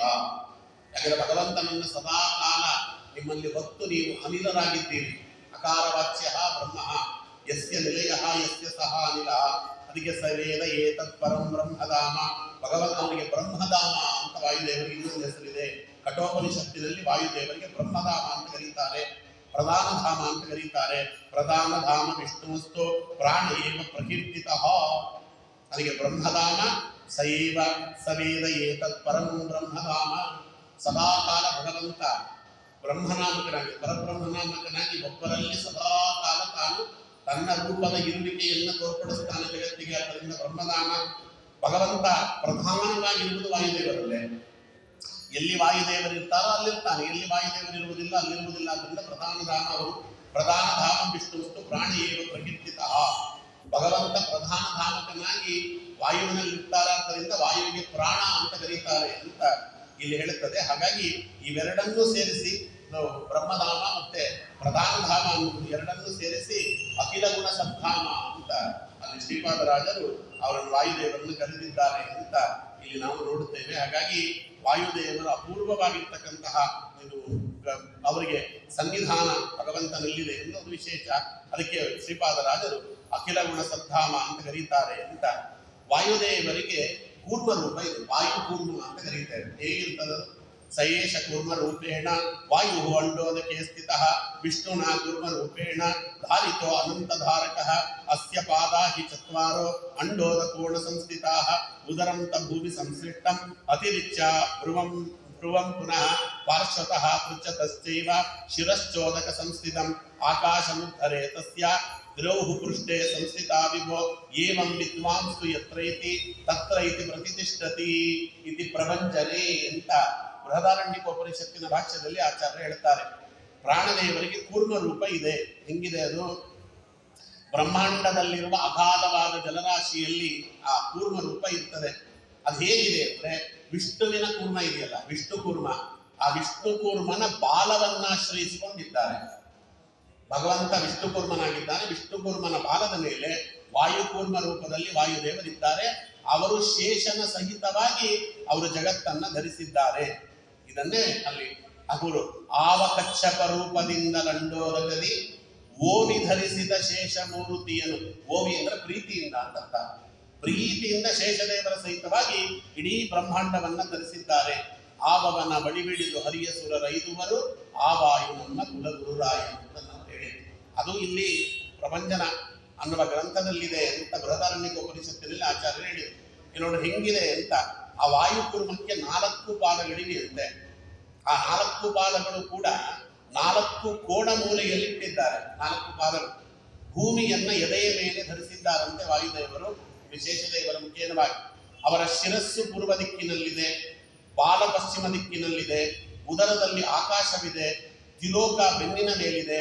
ವಾಯುವಿನ ಈ ಜಗದುದ್ಧಾರಕವಾದ ಕೂರ್ಮ ರೂಪವನ್ನು ಯಾರು ಉಪಾಸನೆ ಮಾಡುತ್ತಾರೆ ಅವ ಜ್ಞಾನಿ. ಅವನು ಎಲ್ಲಿ ಬಯಸ್ತಾನೋ ಅಲ್ಲಿ ನೆಲೆಸಬಲ್ಲ ಅಂತ ಅರ್ಥ. ವಾಯುದೇವರ ಕೂರ್ಮದ ರೂಪದ ಉಪಾಸನೆ ಇದೆಯಲ್ಲ, ಏವಂ ವಿದ್ವಾಂಸು ಯತ್ರೈತಿ ತತ್ರೈತಿ ಪ್ರತಿಷ್ಠತಿ. ಅವನು ಈ ಉಪಾಸನೆಯನ್ನು ಚೆನ್ನಾಗಿ ಸಿದ್ಧಿಸಿಕೊಂಡು ಬಿಟ್ಟ ಅಂದ್ರೆ ಅವ ಇಂದ್ರದೇವರ ಲೋಕದಲ್ಲೂ ಇರಬಲ್ಲ, ಅವ ಶೇಷದೇವರ ಲೋಕದಲ್ಲೂ ಇರಬಲ್ಲ.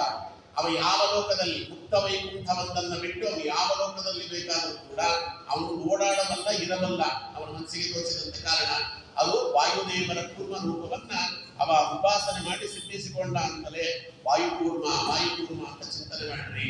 ವಿಷ್ಣು ಕೂರ್ಮದ ಮೇಲೆ ಆ ವಿಷ್ಣು ಕೂರ್ಮದ ಬಾಲವನ್ನಾಶ್ರಯಿಸಿ ವಾಯುಕೂರ್ಮದ ಬಾಲದ ಮೇಲೆ ಸಮಸ್ತ ಜಗತ್ತನ್ನ ತನ್ನ 1000 ಹೆಡೆಗಳಲ್ಲಿ ಒಂದು ಹೆಡೆಯ ಮೇಲೆ ಸರ್ಷಕಂಬಿವ ಸಾಸಿವೆ ಕಾಳಿನಾಕಾರದಲ್ಲಿ ಹೊಂದಿರುವಂತ ಈ ಶೇಷದೇವರು ಆ ರೂಪವನ್ನ ಚಿಂತನೆ ಮಾಡ್ರಿ. ಆ ರೂಪ ಯಾರಿಗಾದ್ರೂ ಕೂಡ ಒಲಿದು ಬಂತು ಅಂತ ಕೇಳಿದರೆ ಅವ ತಾನು ಬಯಸಿದಂತ ಲೋಕದಲ್ಲಿ ಅವ ಇರಬಲ್ಲ. 14 ಲೋಕದಲ್ಲಿ ಯಾವ ಲೋಕದಲ್ಲಿ ಬೇಕಾದ್ರೂ ಅವ ಸಂಚಾರ ಮಾಡಬಲ್ಲ, ನೆಲೆಸಬಲ್ಲ ಅಂತ ಇಲ್ಲಿ ಹೇಳುತ್ತಾರೆ. ಆಮೇಲೆ ವಾಯುದೇವರು ನೋಡಿ, ಯಾರು ದೇಹದಲ್ಲಿ ಪ್ರಾಣ ಬಿಡ್ತಾರಲ್ಲ, ಪ್ರಾಣ ಬಿಟ್ಟವನ್ನು ವಾಯುದೇವರು ಹೇಗೆ ಕರ್ಕೊಂಡು ಹೋಗ್ತಾರೆ ನಾವು ನೋಡಿದ್ವಿ. ವಾಯುದೇವರು ಕೈಯಲ್ಲಿ ಎತ್ಕೊಂಡು ಹೋಗ್ತಾರೆ. ಬಲಭುಜದ ಮೇಲೆ ಭಗವಂತ ನಮ್ಮ ಬಿಂಬರೂಪಿಯಾದಂತ ಭಗವಂತ ಇದ್ದಾನಲ್ಲ, ಅವನನ್ನ ಗುಡಿಸಿಕೊಂಡು ಎಡಗೈಯಲ್ಲಿ ನಮ್ಮನ್ನು ಎತ್ಕೊಂಡು ಹೋಗ್ತಾರೆ. ಹೆಂಗೆ ಎತ್ಕೊಂಡು ಹೋಗ್ತಾರೆ ಅನ್ನುವುದನ್ನ ಬ್ರಹ್ಮಸೂತ್ರ ಭಾಷ್ಯದಲ್ಲಿ ಆಚಾರ್ಯರು ಬ್ರಹ್ಮತರ್ಕವನ್ನು ಕೋಟ್ ಮಾಡಿ ಹೇಳ್ತಾರೆ. ಉತ್ಕ್ರಾಂತಸ್ತು ಶರೀರಾತ್ ಸ್ವಾತ್ ಗಚ್ಚತೋ ಅರ್ಚಿ ಶಮೇವತು ತಥೋ ಹಿ ವಾಯು ಪುತ್ರಂಚ ಯೋಸೋ ನಾನ್ನಾದಿವಾಹಿತಃ ತಥೋಹಂ ಪೂರ್ವಪಕ್ಷಂ ಚಾಪಿಬುಧ ಸಂವತ್ಸರಂ ತಥಾ ಕಟಿತಂ ವರುಣಂ ಚೈವ ಪ್ರಜಾತಂ ಸೂರ್ಯಮೇವ ಚ ಸೋಮಂ ವೈಶ್ವಾನರಂ ಚಂದ್ರಂ ಧ್ರುವಂ ದೈವೀ ದಿವಂ ತಥಾ ತಥೋ ವಾಯುಂ ಪರಂ ಪ್ರಾಪ್ಯ ತೇನೈತಿ ಪುರುಷೋತ್ತಮಂ ಇತಿ ಬ್ರಹ್ಮತರ್ಕೇ. ಮೊದಲು ಎಲ್ಲಿಗೆ ಅಂತ ಕೇಳಿದ್ರೆ, ಶರೀರ ಉತ್ಕ್ರಮಣಗೊಂಡ ಮೇಲೆ ಬ್ರಹ್ಮರಂಧ್ರದ ಮೇಲೆ ಒಡ್ಕೊಂಡು ಹೋಗಬೇಕು ಅಂತಿದೆ. ಎಲ್ಲರಿಗೂ ಬ್ರಹ್ಮರಂಧ್ರವನ್ನ ಸೆಳೆದುಕೊಂಡು ಹೋಗುವ ಯೋಗ್ಯತೆ ಇರುವುದಿಲ್ಲ. ಆದರೆ ಎಲ್ಲಿಂದ ಹೋಗಬೇಕು ಅಂತ ಅಗ್ನಿಪುತ್ರ ಅರ್ಚಿ ಎಂದಿದ್ದಾರಂತೆ. 3 ಗತಿ ಇದೆ ಅಂತಾರೆ. ನರಕಾದಿಗತಿ, ಸ್ವರ್ಗಾದಿಗತಿ, ಅರ್ಚನಮದಿಗತಿ ಅಂತ ಬರುವುದು. ಸ್ವರ್ಗಾದಿಗತಿಯಲ್ಲಿ ಹೋದವರು ಸ್ವರ್ಗಕ್ಕೆ ಹೋಗ್ತಾರೆ, ಭೋಗವನ್ನು ಉಣ್ಣುತ್ತಾರೆ, ವಾಪಸ್ಸು ಹುಟ್ಟಿ ಬರ್ತಾರೆ. ನರಕಾದಿಗತಿಯಲ್ಲಿ ಹೋದವರು ನರಕಕ್ಕೆ ಹೋಗ್ತಾರೆ, ಕಷ್ಟಗಳನ್ನು ಅನುಭವಿಸ್ತಾರೆ ಮತ್ತು ವಾಪಸ್ ಬರ್ತಾರೆ. ಅಗ್ನಿಪುತ್ರನಾದ ಅರ್ಚಿ ಎನ್ನುವವನಿದ್ದಾನೆ. ಅವನು ವಾಯುದೇವರ ಸಹಾಯದಿಂದ ನಮ್ಮನ್ನು ಕರ್ಕೊಂಡು ಹೋಗ್ತಾನೆ. ಅದನ್ನು ಅರ್ಚನಾದಿಗತಿ ಅಂತ ಕರೀತಾರೆ. ಯಾರು ಆ ಗತಿಯಲ್ಲಿ ಹೋಗ್ತಾರೆ ಅವರು ಹುಟ್ಟಿ ಬರುವುದಿಲ್ಲ, ಅದು ಕೊನೆಯ ಜನ್ಮ ಅವರಿಗೆ. ಅದಕ್ಕೆ ಅಗ್ನಿಪುತ್ರನಾಗಿರ್ತಕ್ಕಂಥ ಅರ್ಚಿ, ವಾಯುಪುತ್ರನಾಗಿರ್ತಕ್ಕಂಥ ಅತಿವಾಹಿಕ ವಾಯು ಅಂತ. ಅತಿವಾಹಿಕ ವಾಯು ಅವರಿಬ್ಬರೂ ಸೇರಿ ಕರ್ಕೊಂಡು ಹೋಗ್ತಾರಂತೆ. ಮೊದಲು ಅರ್ಚಿ ನಮ್ಮನ್ನ ಕರ್ಕೊಂಡು ಹೋಗಿ ಅತಿವಾಹಿಕ ವಾಯುವಿನ ಹತ್ರ ಬಿಡ್ತಾನೆ. ಅತಿವಾಹಿಕ ವಾಯುದೇವರು ಹಗಲಿನ ಅಭಿಮಾನಿ ದೇವತೆಯ ಬಳಿಯಲ್ಲಿ ಬಿಡ್ತಾರೆ. ಹಗಲಿನ ಅಭಿಮಾನಿ ದೇವತೆ ಶುಕ್ಲ ಪಕ್ಷದ ಅಭಿಮಾನಿ ದೇವತೆಯಲ್ಲಿ ಬಿಡ್ತಾರೆ ಅವನ ಹತ್ರ. ಅವ ಕರ್ಕೊಂಡೋಗಿ ಉತ್ತರಾಯಣದ ಅಭಿಮಾನಿ ದೇವತೆ ಹತ್ರ ಬಿಡ್ತಾನಂತೆ. ಅದಕ್ಕೆ ಉತ್ತರಾಯಣದಲ್ಲೇ ನಮ್ಮ ವಿಶ್ವಾಚಾರ್ಯರು ಪ್ರಾಣ ಬಿಟ್ಟರು. ಉತ್ತರಾಯಣ ಅಂದ್ರೆ ದಕ್ಷಿಣಾಯನದಲ್ಲಿ ಹೋದವರಿಗೆ ಮೋಕ್ಷ ಇಲ್ವಾಚಾರ್ಯ ಅಂದ್ರೆ ಈ ಹೊರಗಿನ ಉತ್ತರಾಯಣ ದಕ್ಷಿಣಾಯನದ ಬಗ್ಗೆ ಮಾತಾಡಲಿಲ್ಲ. ದೇಹದಲ್ಲಿ 2 ಭಾಗ ಇದೆ, ಬಲಭಾಗ ಎಡಭಾಗ. 36,000 ನಾಡಿಗಳು ಬಲಭಾಗದಲ್ಲಿ, 36,000 ನಾಡಿಗಳು ಎಡಭಾಗದಲ್ಲಿ. ವೃದ್ಧಿ ಸಹಸ್ರ ಕೇಳ್ತೇವೆ, 72,000 ನಾಡಿಗಳು. ಬಲಭಾಗದಲ್ಲಿರುವ ನಾಡಿಗಳಲ್ಲಿ ಭಗವಂತ ವಾಯುದೇವರ ಅಂತರ್ಗತನಾಗಿ ಪುರುಷ ರೂಪದಲ್ಲಿದ್ದಾನೆ. ಪ್ರತಿಯೊಬ್ಬರು ಹೆಣ್ಮಕ್ಕಳಿಗೂ ಗಂಡ್ಮಕ್ಕಳು. ಬಲಭಾಗದಲ್ಲಿ ಪುರುಷ ರೂಪದಿಂದ ಭಗವಂತ ಇದ್ದಾನೆ 36,000 ರೂಪದಲ್ಲಿ. ಎಡಗಡೆಯಲ್ಲಿ ಸ್ತ್ರೀ ರೂಪದಿಂದ ಭಗವಂತ ಇದ್ದಾನೆ 36,000 ರೂಪದಲ್ಲಿ. ಬಲಗಡೆಯ ನಾಡಿನಿಂದ ಪ್ರಾಣ ಹೋದರೆ ಉತ್ತರಾಯಣದಲ್ಲಿ ಪ್ರಾಣ ಹೋಯಿತು ಅಂತ ಅರ್ಥ. ಎಡಗಡೆಯ ನಾಡಿನಿಂದ ಪ್ರಾಣ ಹೋದರೆ ದಕ್ಷಿಣಾಯನದಲ್ಲಿ ಪ್ರಾಣ ಹೋಯಿತು ಅಂತ ಅರ್ಥ. ಯಾರಿಗೆ ಉತ್ತರಾಯಣದಲ್ಲಿ ಪ್ರಾಣ ಹೋಗ್ತದೆ ಅವರು ಮತ್ತೆ ಹುಟ್ಟಿ ಬರುವುದಿಲ್ಲ. ದಕ್ಷಿಣಾಯನದಲ್ಲಿ ಪ್ರಾಣ ಹೋದವರು ಅಂದ್ರೆ ಎಡಭಾಗದ ನಾಡಿಗಳಲ್ಲಿ ಪ್ರಾಣ ಹೋದವರು ಮತ್ತೆ ಹುಟ್ಟಿ ಬರಬೇಕು. ಇಲ್ಲದಕ್ಕೆ ಹೆಂಗೆ ಅಂತ ಅದಕ್ಕೋಸ್ಕರವಾಗಿ ಇಲ್ಲಿ ಮೊದಲು ಅಗ್ನಿಪುತ್ರನಾದಂತ ಅರ್ಚಿ ನಮ್ಮನ್ನ ಕೈ ಹಿಡಿದು ಕರ್ಕೊಂಡು ವಾಯುಪುತ್ರನಾದ ಅತಿವಾಹಿಕ ವಾಯುದೇವರ ಕೈಯಲ್ಲಿ ಕೊಡ್ತಾರೆ. ವಾಯುಪುತ್ರರು ಅವರು ಹಗಲಿಗೆ ಅಭಿಮಾನಿ ದೇವತೆಯ ಕೈಯಲ್ಲಿ ಕೊಡ್ತಾರೆ. ಅವರು ಶುಕ್ಲ ಪಕ್ಷದ ಅಭಿಮಾನಿ ದೇವತೆ ಕೈಯಲ್ಲಿ ಕೊಡ್ತಾರೆ. ಹಗಲಲ್ಲಿ ಪ್ರಾಣ ಹೋಗಬೇಕು, ಶುಕ್ಲ ಪಕ್ಷದಲ್ಲಿ ಪ್ರಾಣ ಹೋಗಬೇಕು ಎಲ್ಲ ಇದೆ. ಅದಕ್ಕೆ ಶುಕ್ಲ ಪಕ್ಷ ಅನ್ನೋದು ಅಷ್ಟೇ. ಬಲಭಾಗದ ನಾಡಿಗಳಲ್ಲಿ ಪ್ರಾಣ ಹೋದರೆ ಶುಕ್ಲ ಪಕ್ಷದಲ್ಲಿ ಹೋದಾಗೆ. ಅದಕ್ಕೆ ಹೊರಗಿನ ಶುಕ್ಲ ಪಕ್ಷ ಅಲ್ಲ, ಹೊರಗಿನ ಹಗಲಿನಲ್ಲ, ಒಳಗೆ ಜ್ಞಾನ ಇದ್ರೆ ಹಗಲಿದೆ ಅಂತ ಅರ್ಥ, ಅಜ್ಞಾನ ಇತ್ತು ಅಂದ್ರೆ ರಾತ್ರಿ ಇದೆ ಅಂತ ಅರ್ಥ. ನಮಗೆ ಜ್ಞಾನ ಇರುವಾಗ ಹೋಗ್ಬೇಕು ಅಂತ. ಮನುಷ್ಯ ಅವನು ಅಜ್ಞಾನಿ ಅಂದ್ರೆ ಕೋಮಾದಲ್ಲಿದ್ದಾಗ ಜೀವ ಹೋದ್ರೆ ಅದು ರಾತ್ರಿ ಜೀವ ಹೋದಾಗೆ. ಅವನಿನ್ನೂ ಕೂಡ ಹೊರಗಿನ ಜಗತ್ತಿನ ಜ್ಞಾನ ಅವನಿಗಿದ್ದಾಗ ಜೀವ ಹೋಯಿತು ಅಂದ್ರೆ ಹಗಲಿನಲ್ಲಿ ಜೀವ ಹೋದಾಗೆ. ಅದಕ್ಕೆ ಹಗಲಿನ ಅಭಿಮಾನಿ ದೇವತೆ, ಶುಕ್ಲ ಪಕ್ಷದ ಅಭಿಮಾನಿ ದೇವತೆ, ಅವರನ್ನು ಕರ್ಕೊಂಡು ಉತ್ತರಾಯಣದ ಅಭಿಮಾನಿ ದೇವತೆ ಕೈಲಿ ಕೊಡ್ತಾನೆ. ಅವರ ಸಂವತ್ಸರದ ಅಭಿಮಾನಿ ದೇವತೆ ಕೈಲಿ ನಮ್ಮನ್ನ ಒಪ್ಪಿಸ್ತಾರೆ. ಅಲ್ಲಿಂದ ತಟಿತ್ತಾಮಕರಾಗಿರ್ತಕ್ಕಂಥ ಅಭಿಮಾನಿ ದೇವತೆಗಳ ಕೈಲಿ ನಮ್ಮನ್ನ ಕೊಡ್ತಾರೆ. ಈ ಪ್ರಜಾಪತಿ, ನಾವು ಯಾವ ಪ್ರಜಾಪತಿ ಅಧೀನದಲ್ಲಿದ್ದೇವೆ ಆ ಪ್ರಜಾಪತಿ ಅಭಿಮಾನಿ ನಮ್ಮನ್ನ ಕರ್ಕೊಂಡು ಸೂರ್ಯ ಲೋಕಕ್ಕೆ ಹೋಗ್ತಾರೆ. ಯಾರು ಸೂರ್ಯ ಲೋಕಕ್ಕೆ ಹೋಗ್ತಾರೆ ಮತ್ತೆ ಹುಟ್ಟಿ ಬರುವುದಿಲ್ಲ. ಸೂರ್ಯ ಚಂದ್ರನ ಬಡಿಯಲ್ಲಿ ಬಿಡ್ತಾನಂತೆ. ಚಂದ್ರ ವೈಶ್ವಾನರ ನಾಮಕರಾಗಿರ್ತಕ್ಕಂತಹ ಅಭಿಮಾನಿ ದೇವತೆ ಕೈಲಿ ನಮ್ಮನ್ನು ಒಪ್ಪಿಸ್ತಾನೆ. ಅವರು ನಮ್ಮನ್ನು ಇಂದ್ರದೇವರ ಲೋಕಕ್ಕೆ ಕರ್ಕೊಂಡು ಹೋಗ್ತಾರೆ. ಇಂದ್ರದೇವರು ಧ್ರುವ ಲೋಕಕ್ಕೆ ಕಳಿಸ್ತಾರಂತೆ. ಅಲ್ಲಿ ಶಿಂಶುಮಾರ ರೂಪಿಯಾದ ಭಗವಂತ ಇದ್ದಾನೆ, ಅವನ ದರ್ಶನ ಮಾಡಿಕೊಂಡು ಬಾ ಅಂತ ಧ್ರುವಲೋಕಕ್ಕೆ ಹೋದ್ಮೇಲೆ ಅಲ್ಲಿ ಭಾರತೀ ದೇವಿ ಬರ್ತಾಳೆ. ಭಾರತೀ ದೇವಿ ಬಂದು ನಮ್ಮನ್ನು ಕರ್ಕೊಂಡು ಅಲ್ಲಿಂದ ಭಾರತಿ ವಾಯುದೇವರ ಲೋಕಕ್ಕೆ ಕರ್ಕೊಂಡು ಹೋಗ್ತಾರೆ. ವಾಯುದೇವರು ಭಾರತಿ ಇಬ್ಬರು ಸೇರಿ ನಮ್ಮನ್ನ ಬ್ರಹ್ಮದೇವರ ಲೋಕಕ್ಕೆ ಕರ್ಕೊಂಡು ಹೋಗಿ ಬಿಡ್ತಾರೆ. ನಾವು ಈ ಬ್ರಹ್ಮಕಲ್ಪ ಕಳೆಯುವವರೆಗೂ ಕೂಡ ಬ್ರಹ್ಮದೇವರ ಲೋಕದಲ್ಲಿ ಸಾಧನೆ ಮಾಡಿಕೊಂಡಿರ್ತೇವೆ. ಬ್ರಹ್ಮದೇವರು ಈ ಕಲ್ಪ ಆದ ಮೇಲೆ ತಾವು ಯಾವಾಗ ತಮ್ಮ ಪದವಿಯನ್ನು ವಾಯುದೇವರಿಗೆ ಬಿಟ್ಟುಕೊಟ್ಟು ತಾವು ವಿರಜಾ ನದಿಯ ಸ್ಥಾನಕ್ಕೆ ಅಂತ ಹೋಗ್ತಾರಲ್ಲ, ಲಿಂಗದೇಹ ಭಂಗವಾಗ್ತದೆ. ಅವರ ಜೊತೆಯಲ್ಲಿ ಹೋದಂತ ಸಾತ್ವಿಕರಿಗೆ, ಬ್ರಹ್ಮಲೋಕದಲ್ಲಿರುವವರಿಗೆಲ್ಲ ಲಿಂಗದೇಹ ಭಂಗವಾಗುತ್ತೆ. ಆ ಬ್ರಹ್ಮದೇವರ ನೇತೃತ್ವದಲ್ಲಿ, ಮುಕ್ತ ಬ್ರಹ್ಮರ ನೇತೃತ್ವದಲ್ಲಿ ಇವರು ಮುಕ್ತರಾಗಿ ತಾವು ಮುಕ್ತ ವೈಕುಂಠವನ್ನ ಪ್ರವೇಶ ಮಾಡುತ್ತಾರೆ. ಇದು ವಾಯುದೇವರು ನಮಗೆ ಮಾಡುವಂತಹ ಅಪೂರ್ವವಾಗಿರ್ತಕ್ಕಂಥ ಅನುಗ್ರಹ ಅಂತ ಇಲ್ಲಿ ಹೇಳ್ತಾರೆ. ವಾಯುದೇವರ ಅನುಗ್ರಹವಿದ್ದವನು ಮಾತ್ರ ಹೀಗೆ ದೇಹವನ್ನು ಬಿಡ್ತಾನೆ. ಓಂ ವೈದ್ಯುತ್ಯೇನೈವ ತತಃ ಶ್ರುತೇ ಓಂ ಬ್ರಹ್ಮಸೂತ್ರ. ಬ್ರಹ್ಮಸೂತ್ರ 4ನೇ ಪಾದದ 5ನೇ ಸೂತ್ರ. ಅದರಲ್ಲಿ ಇದನ್ನು ಹೇಳ್ತಾರೆ. ವಿದ್ಯುತ್ಪತಿ ವಾಯುನೈವ ಸ ಏನಾಂ ಬ್ರಹ್ಮ ಗಮಯತಿ ಇತಿ ಬ್ರಹ್ಮ ಗಮನ ಶ್ರುತೇ ಅಂತ ಆಚಾರ್ಯರು ಅದಕ್ಕೆ ಶ್ರುತಿಯನ್ನ ಕೋಟ್ ಮಾಡಿ, ವಿದ್ಯುತ್ಪತಿ ವಾಯುರೇವ ನಯೇದ್ ಬ್ರಹ್ಮಚ ನ ಚಾಪರಃ ಕುತೋ ಅನ್ಯಸ್ಯ ಭವೇತ್ ಶಕ್ತಿ ತಮೃತೆ ಪ್ರಾಣನಾಯಕಂ ಇತಿ ಬ್ರಹ್ಮತಂತ್ರೇ ಅಂತ ಬ್ರಹ್ಮಸೂತ್ರ ಭಾಷ್ಯದಲ್ಲಿ ಹೇಳಿದ್ದಾರೆ. ವಿದ್ಯುತ್ ಅಂತಿದೆಯಲ್ಲ, ಅದಕ್ಕೆ ಅಭಿಮಾನಿ ದೇವತೆ ನಮ್ಮ ಭಾರತೀ ದೇವಿ. ಈಗ ವಿದ್ಯುತ್ ಲೋಕ ಅಂತ ಕಂ ವಾಯು ಜ್ಯೋತಿರಾಪ ಪೃಥ್ವಿ, ಅದಕ್ಕೆ ವಿಶ್ವಸ್ಯ ಧಾರಿಣಿ. ಅದನ್ನ ಚಿಕ್ಕದಾಗಿ ಗೌಡಗಿರಿಯಾಚಾರ್ಯ ಹೇಳುವಾಗ, ಯಾರು ನ್ಯಾಸಾದೇವ ನಿರಂಕುಶೇಶ್ವರದಯಾನುಗ್ಲೂರ ಮಾಯಾನ್ಮಯ ಅರ್ಥಾನುಗ್ರಹ ಲಬ್ಧಲಬ್ಧ್ಯದ ಮಲಿದ್ವಾರ ನಿರ್ಗತ. ಇಲ್ಲಿಂದ ಹೊರಟ ಮೇಲೆ ಮುಕ್ತ ಅವಮುಕ್ತ ಅಜ್ಜಿ ನಾಮಕನಾಗಿರ್ತಕ್ಕಂಥ ದೇವತೆ ಕರ್ಕೊಂಡು ಹೋಗ್ತಾನೆ. ಎಲ್ಲಿ ಕರ್ಕೊಂಡು ಹೋಗ್ತಾನೆ? ದಿನ ಪೂರ್ವ ಪಕ್ಷ ಷಡದುನ್ಮಾಸಾಬ್ದ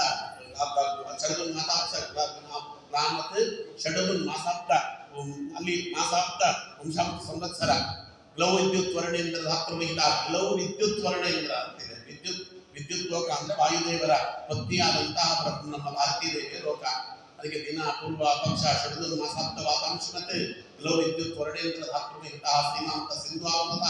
ಅಲ್ಲಿ ಬ್ರಹ್ಮದೇವರು ಸಿಂಧು ಆತ್ಮತಃ ಗಿರಿಜಾ ನದಿಯಲ್ಲಿ ಸ್ನಾನ ಮಾಡಿಸಿದ ಮೇಲೆ ಮುಕ್ತ. ಅದಕ್ಕೆ ಅಲ್ಲಿ ಅವ ಮುಕ್ತನಾಗಿ ಶ್ರೀ ವೈಕುಂಠ ನಿತ್ಯಂ ಉಪೇದ್ಯಂ ಅಜಡಂ ತಸ್ಮಿನ್ ಪರಬ್ರಹ್ಮಣಿ ಸಾಯುಜ್ಯಂ ಸಾಮಾಪಾಪ್ಯ ನಂದತಿ ಸಮಂ ತೇದೇವ ಧನ್ಯಕುಮಾರ್ ಅಂತ ವೈಕುಂಠವನ್ನ ಅಲ್ಲಿ ವರ್ಣಿಸುತ್ತಾರೆ. ಇಲ್ಲದಕ್ಕೆ ವಿದ್ಯುತ್ತಿಗೆ ಅಭಿಮಾನಿ ದೇವತೆಯಾದ ಭಾರತೀ ದೇವಿ ತನ್ನ ಪತಿಯಾದ ವಾಯುದೇವರಿಂದ ಆ ದೇವತೆಗಳಿಗೆ ಬ್ರಹ್ಮನನ್ನ ಹೊಂದಿಸುತ್ತಾರೆ. ವಾಯುದೇವರ ಭಾರತೀ ದೇವಿಯ ಅನುಗ್ರಹವಿದ್ದವರು ಮಾತ್ರ ಬ್ರಹ್ಮದೇವರ ಲೋಕದಲ್ಲಿ ಪ್ರವೇಶ ಪಡೆದು ಬ್ರಹ್ಮದೇವರ ಜೊತೆಗೆ ಮೋಕ್ಷಕ್ಕೆ ಹೋಗ್ತಾರೆ ಹೊರತು ವಾಯುದೇವರ ಮತ್ತೆ ಭಾರತೀ ದೇವಿ ಅನುಗ್ರಹವಿಲ್ಲದೆ ಇದ್ದವರು ಯಾರು ಕೂಡ ಮೋಕ್ಷಕ್ಕೆ ಹೋಗುವುದಕ್ಕೆ ಸಾಧ್ಯವೇ ಇಲ್ಲ. ಹೀಗೆ ಪ್ರಾಣನಾಮಕರಾದಂಥ ವಾಯುದೇವರ ಹೊರತಾಗಿ ಮತ್ಯಾರಿಗೂ ಭಗವಂತ ಶಕ್ತಿಯನ್ನು ಕೊಟ್ಟಿಲ್ಲ. ಆದ್ದರಿಂದಲೇ ಆ ವಾಯು ನಮ್ಮ ಕುಲಗುರುರಾಯರು ಅಂತ ಶ್ರೀಪಾದರಾಜರು ಇದನ್ನು ಹೇಳಿದರು ಅಂತ ಇಲ್ಲಿ ಹೇಳ್ತಾರೆ. ಹಾಗಾಗಿ ಇಲ್ಲಿ ಅದಕ್ಕೆ ಸಮ್ಯಕ್ ಗುರು ಪ್ರಸಾದಶ್ಚ ಮುಖ್ಯದೋ ದೃಷ್ಟಿ ಕಾರಣಾತ್ ಶ್ರವಣಾದಿ ಚ ಕರ್ತವ್ಯಂ ನಾಣ್ಯತಾ ದರ್ಶನಂ ಕ್ವಚಿತ್. ನಾವು ಏನ್ ಮಾಡ್ಬೇಕು ಆಚಾರ್ಯಕ್ಕೆ ಅಂತ ಕೇಳಿದರೆ, ಭಗವಂತನ ದರ್ಶನ ಆಗುವವರೆಗೂ ಕೂಡ ವಾಯುದೇವರ ಪ್ರಸಾದದಿಂದ, ಗುರುಪ್ರಸಾದ ಸಮ್ಯಕ್ ಮುಖ್ಯತೋ ದೃಷ್ಟಿ ಕಾರಣ. ವಾಯುದೇವರ ಕೃಪಾದೃಷ್ಟಿ ನಮ್ಮ ಮೇಲೆ ಬೀಳಿ ವಾಯುದೇವರ ಪ್ರಸಾದ, ಗುರುಪ್ರಸಾದ ನಮಗೆ ದೊರೆಯಲಿ ಅನ್ನುವುದಕ್ಕೆ ಶ್ರವಣಾದಿ ಚ ಕರ್ತವ್ಯಂ ನಾಣ್ಯತಾ ದರ್ಶನ ಕ್ವಚಿತ್. ವಾಯುದೇವರ ಶಾಸ್ತ್ರವನ್ನ ಎಷ್ಟಾಗ್ತದೋ ಅಷ್ಟು ಶ್ರವಣ ಮಾಡಿ ಅರ್ಥವಾಗುತ್ತೋ ಬಿಡುತ್ತೋ, ಅರ್ಥವಾದಷ್ಟು ಆಗಲಿ ಅಂತ ಶ್ರವಣ ಮಾಡಿ ನಮಗೆ ಯಾರು ಯೋಗ್ಯ ಗುರುಗಳು ಅಂತಿರ್ತಾರೋ ಅವರ ಮುಖೇನ ಶ್ರವಣ ಮಾಡಿ ವಾಯುದೇವರ ಅನುಗ್ರಹಕ್ಕೆ ಎಂದು ನಾವು ಪಾತ್ರರಾಗ್ತೇವೆ. ವಾಯುದೇವರ ಅನುಗ್ರಹಕ್ಕೆ ಪಾತ್ರರಾದ ಮೇಲೆ ವಾಯುದೇವರ ಕೃಪಾ ದೃಷ್ಟಿ ನಮ್ಮ ಮೇಲೆ ಬಿದ್ದ ಮೇಲೆ ನಮಗೆ ಬ್ರಹ್ಮ ಪದವಿಗೆ ಹೋಗುವಂತ ಅರ್ಹತೆ ಬರುತ್ತದೆ. ಯಾವ ಜನ್ಮದಲ್ಲಿ ಬೇಕಾದ್ರೂ ಬರಲಿ. ಅದಕ್ಕೋಸ್ಕರವಾಗಿ ಇದನ್ನು ಹೇಳಿ ಕೊನೆಯದೊಂದು ನೋಡಿಬಿಡೋಣ. ಅದಕ್ಕೆ ಭಗವಂತ ತನಗೆ ಒಬ್ಬ ಒಳ್ಳೆ ಸೇವಕ ಬೇಕು ಅಂತ ವಾಯುದೇವರನ್ನು ಸೃಷ್ಟಿ ಮಾಡಿದ. ದೇಹೋಪಿ ಯತ್ರ ಪವನೋತ್ರ ಹರಿವ್ಯತೋಸು ತತ್ರೈವ ವಾಯುರಿತಿ ವೇದ ವಚ ಪ್ರಸಿದ್ಧಂ ತಸ್ಮಿನ್ ವಹಂತೀತಿ ತಥೈವ ಸೋವತಾನೆ ತಸ್ಮಾತ್ ಸ ಮಾರುತಿ ಕೃತೆ ರವಿಜಮ್ರ ರಕ್ಷಾ ಅಂತ ಆಚಾರ್ಯರು ಹೇಳ್ತಾರೆ. ವೇದದಲ್ಲಿ ಋಗ್ವೇದದಲ್ಲಿ ಬಂದಿರುವುದು ಭಗವಂತ ಅನ್ಕೊಂಡಂತೆ ಕಸ್ಮಿನ್ ವಹಂ ಉತ್ಕ್ರಾಮಿಷ್ಯಾಮಿ ಕಸ್ಮಿನ್ ವಹಂ ಸ್ಥಿತೇ ಸ್ಥಾಸ್ಯಾಮಿ ಇತಿ ಸ ಪ್ರಾಣಮಸೃಜತ್. ನಾನು ಎದ್ರೆ ನನ್ನ ಜೊತೆಯಲ್ಲವ ಏಳಬೇಕು, ನಾನು ಕೂತ್ರೆ ನನ್ನ ಜೊತೆಯಲ್ಲವ ಕೂಡಬೇಕು, ನಾನು ಸಂಚಾರ ಮಾಡಿದ್ರೆ ನನ್ನ ಜೊತೆಯಲ್ಲವ ಸಂಚಾರ ಮಾಡಬೇಕು, ನಾನು ಎಲ್ಲೆಲ್ಲಿ ಯಾವ ಅವಸ್ಥೆಯಲ್ಲಿ ಇರ್ತೇನೆ ಅಲ್ಲಲ್ಲಿ ಆ ಅವಸ್ಥೆಯಲ್ಲಿ ನನ್ನ ಜೊತೆಯಲ್ಲಿರಬೇಕು, ಅಂಥ ಒಬ್ಬನನ್ನ ಸೃಷ್ಟಿ ಮಾಡುತ್ತೇನೆ ಅಂತ ಹೇಳಿ ಅವ ವಾಯುದೇವರನ್ನು ಸೃಷ್ಟಿ ಮಾಡಿದ. ಅದಕ್ಕೆ ಭಗವಂತ ಎಲ್ಲಿರ್ತಾನೋ ವಾಯುದೇವರಲ್ಲಿರ್ತಾರೆ, ಭಗವಂತ ಎಲ್ಲಿರುವುದಿಲ್ಲ ವಾಯುದೇವರಲ್ಲಿರುವುದಿಲ್ಲ. ಪರಿಸರ ನೀನಿವೆ ಹರಿತಾನಿರುವ ಇರದಿರೆ ತಾನಿರನು ಕರ್ಣ ನಿಯಾಮಕ ಸುರರ ಗುರುವೆನಿ ಕರುಣಿಸುವ ಮುಖ್ಯ ಪ್ರಾಣ ನೀನಲ್ಲದೆ ಕಾಯುವರ ಕಾಣೆನೋ ಜಗದೊಳಗೆ. ಇದೇ ಮಾತನ್ನೇ ಜಗನ್ನಾಥದಾಸರು ಅಲ್ಲಿ ತಿಳಿಸಿಕೊಡ್ತಾರೆ. ಇದೊಂದು ವಿಶೇಷವಾದ ರೂಪ, ಭಗವಂತನ ಜೊತೆಗೇ ಯಾವಾಗಲೂ ಇರುವಂಥದ್ದು. ಇನ್ನೆರಡು ಭಗವಂತನ ಅನುಗ್ರಹದಿಂದ ಸಮಷ್ಟಿ ವ್ಯಷ್ಟಿ ಅಂತ ಎರಡು ರೂಪಗಳಿವೆ.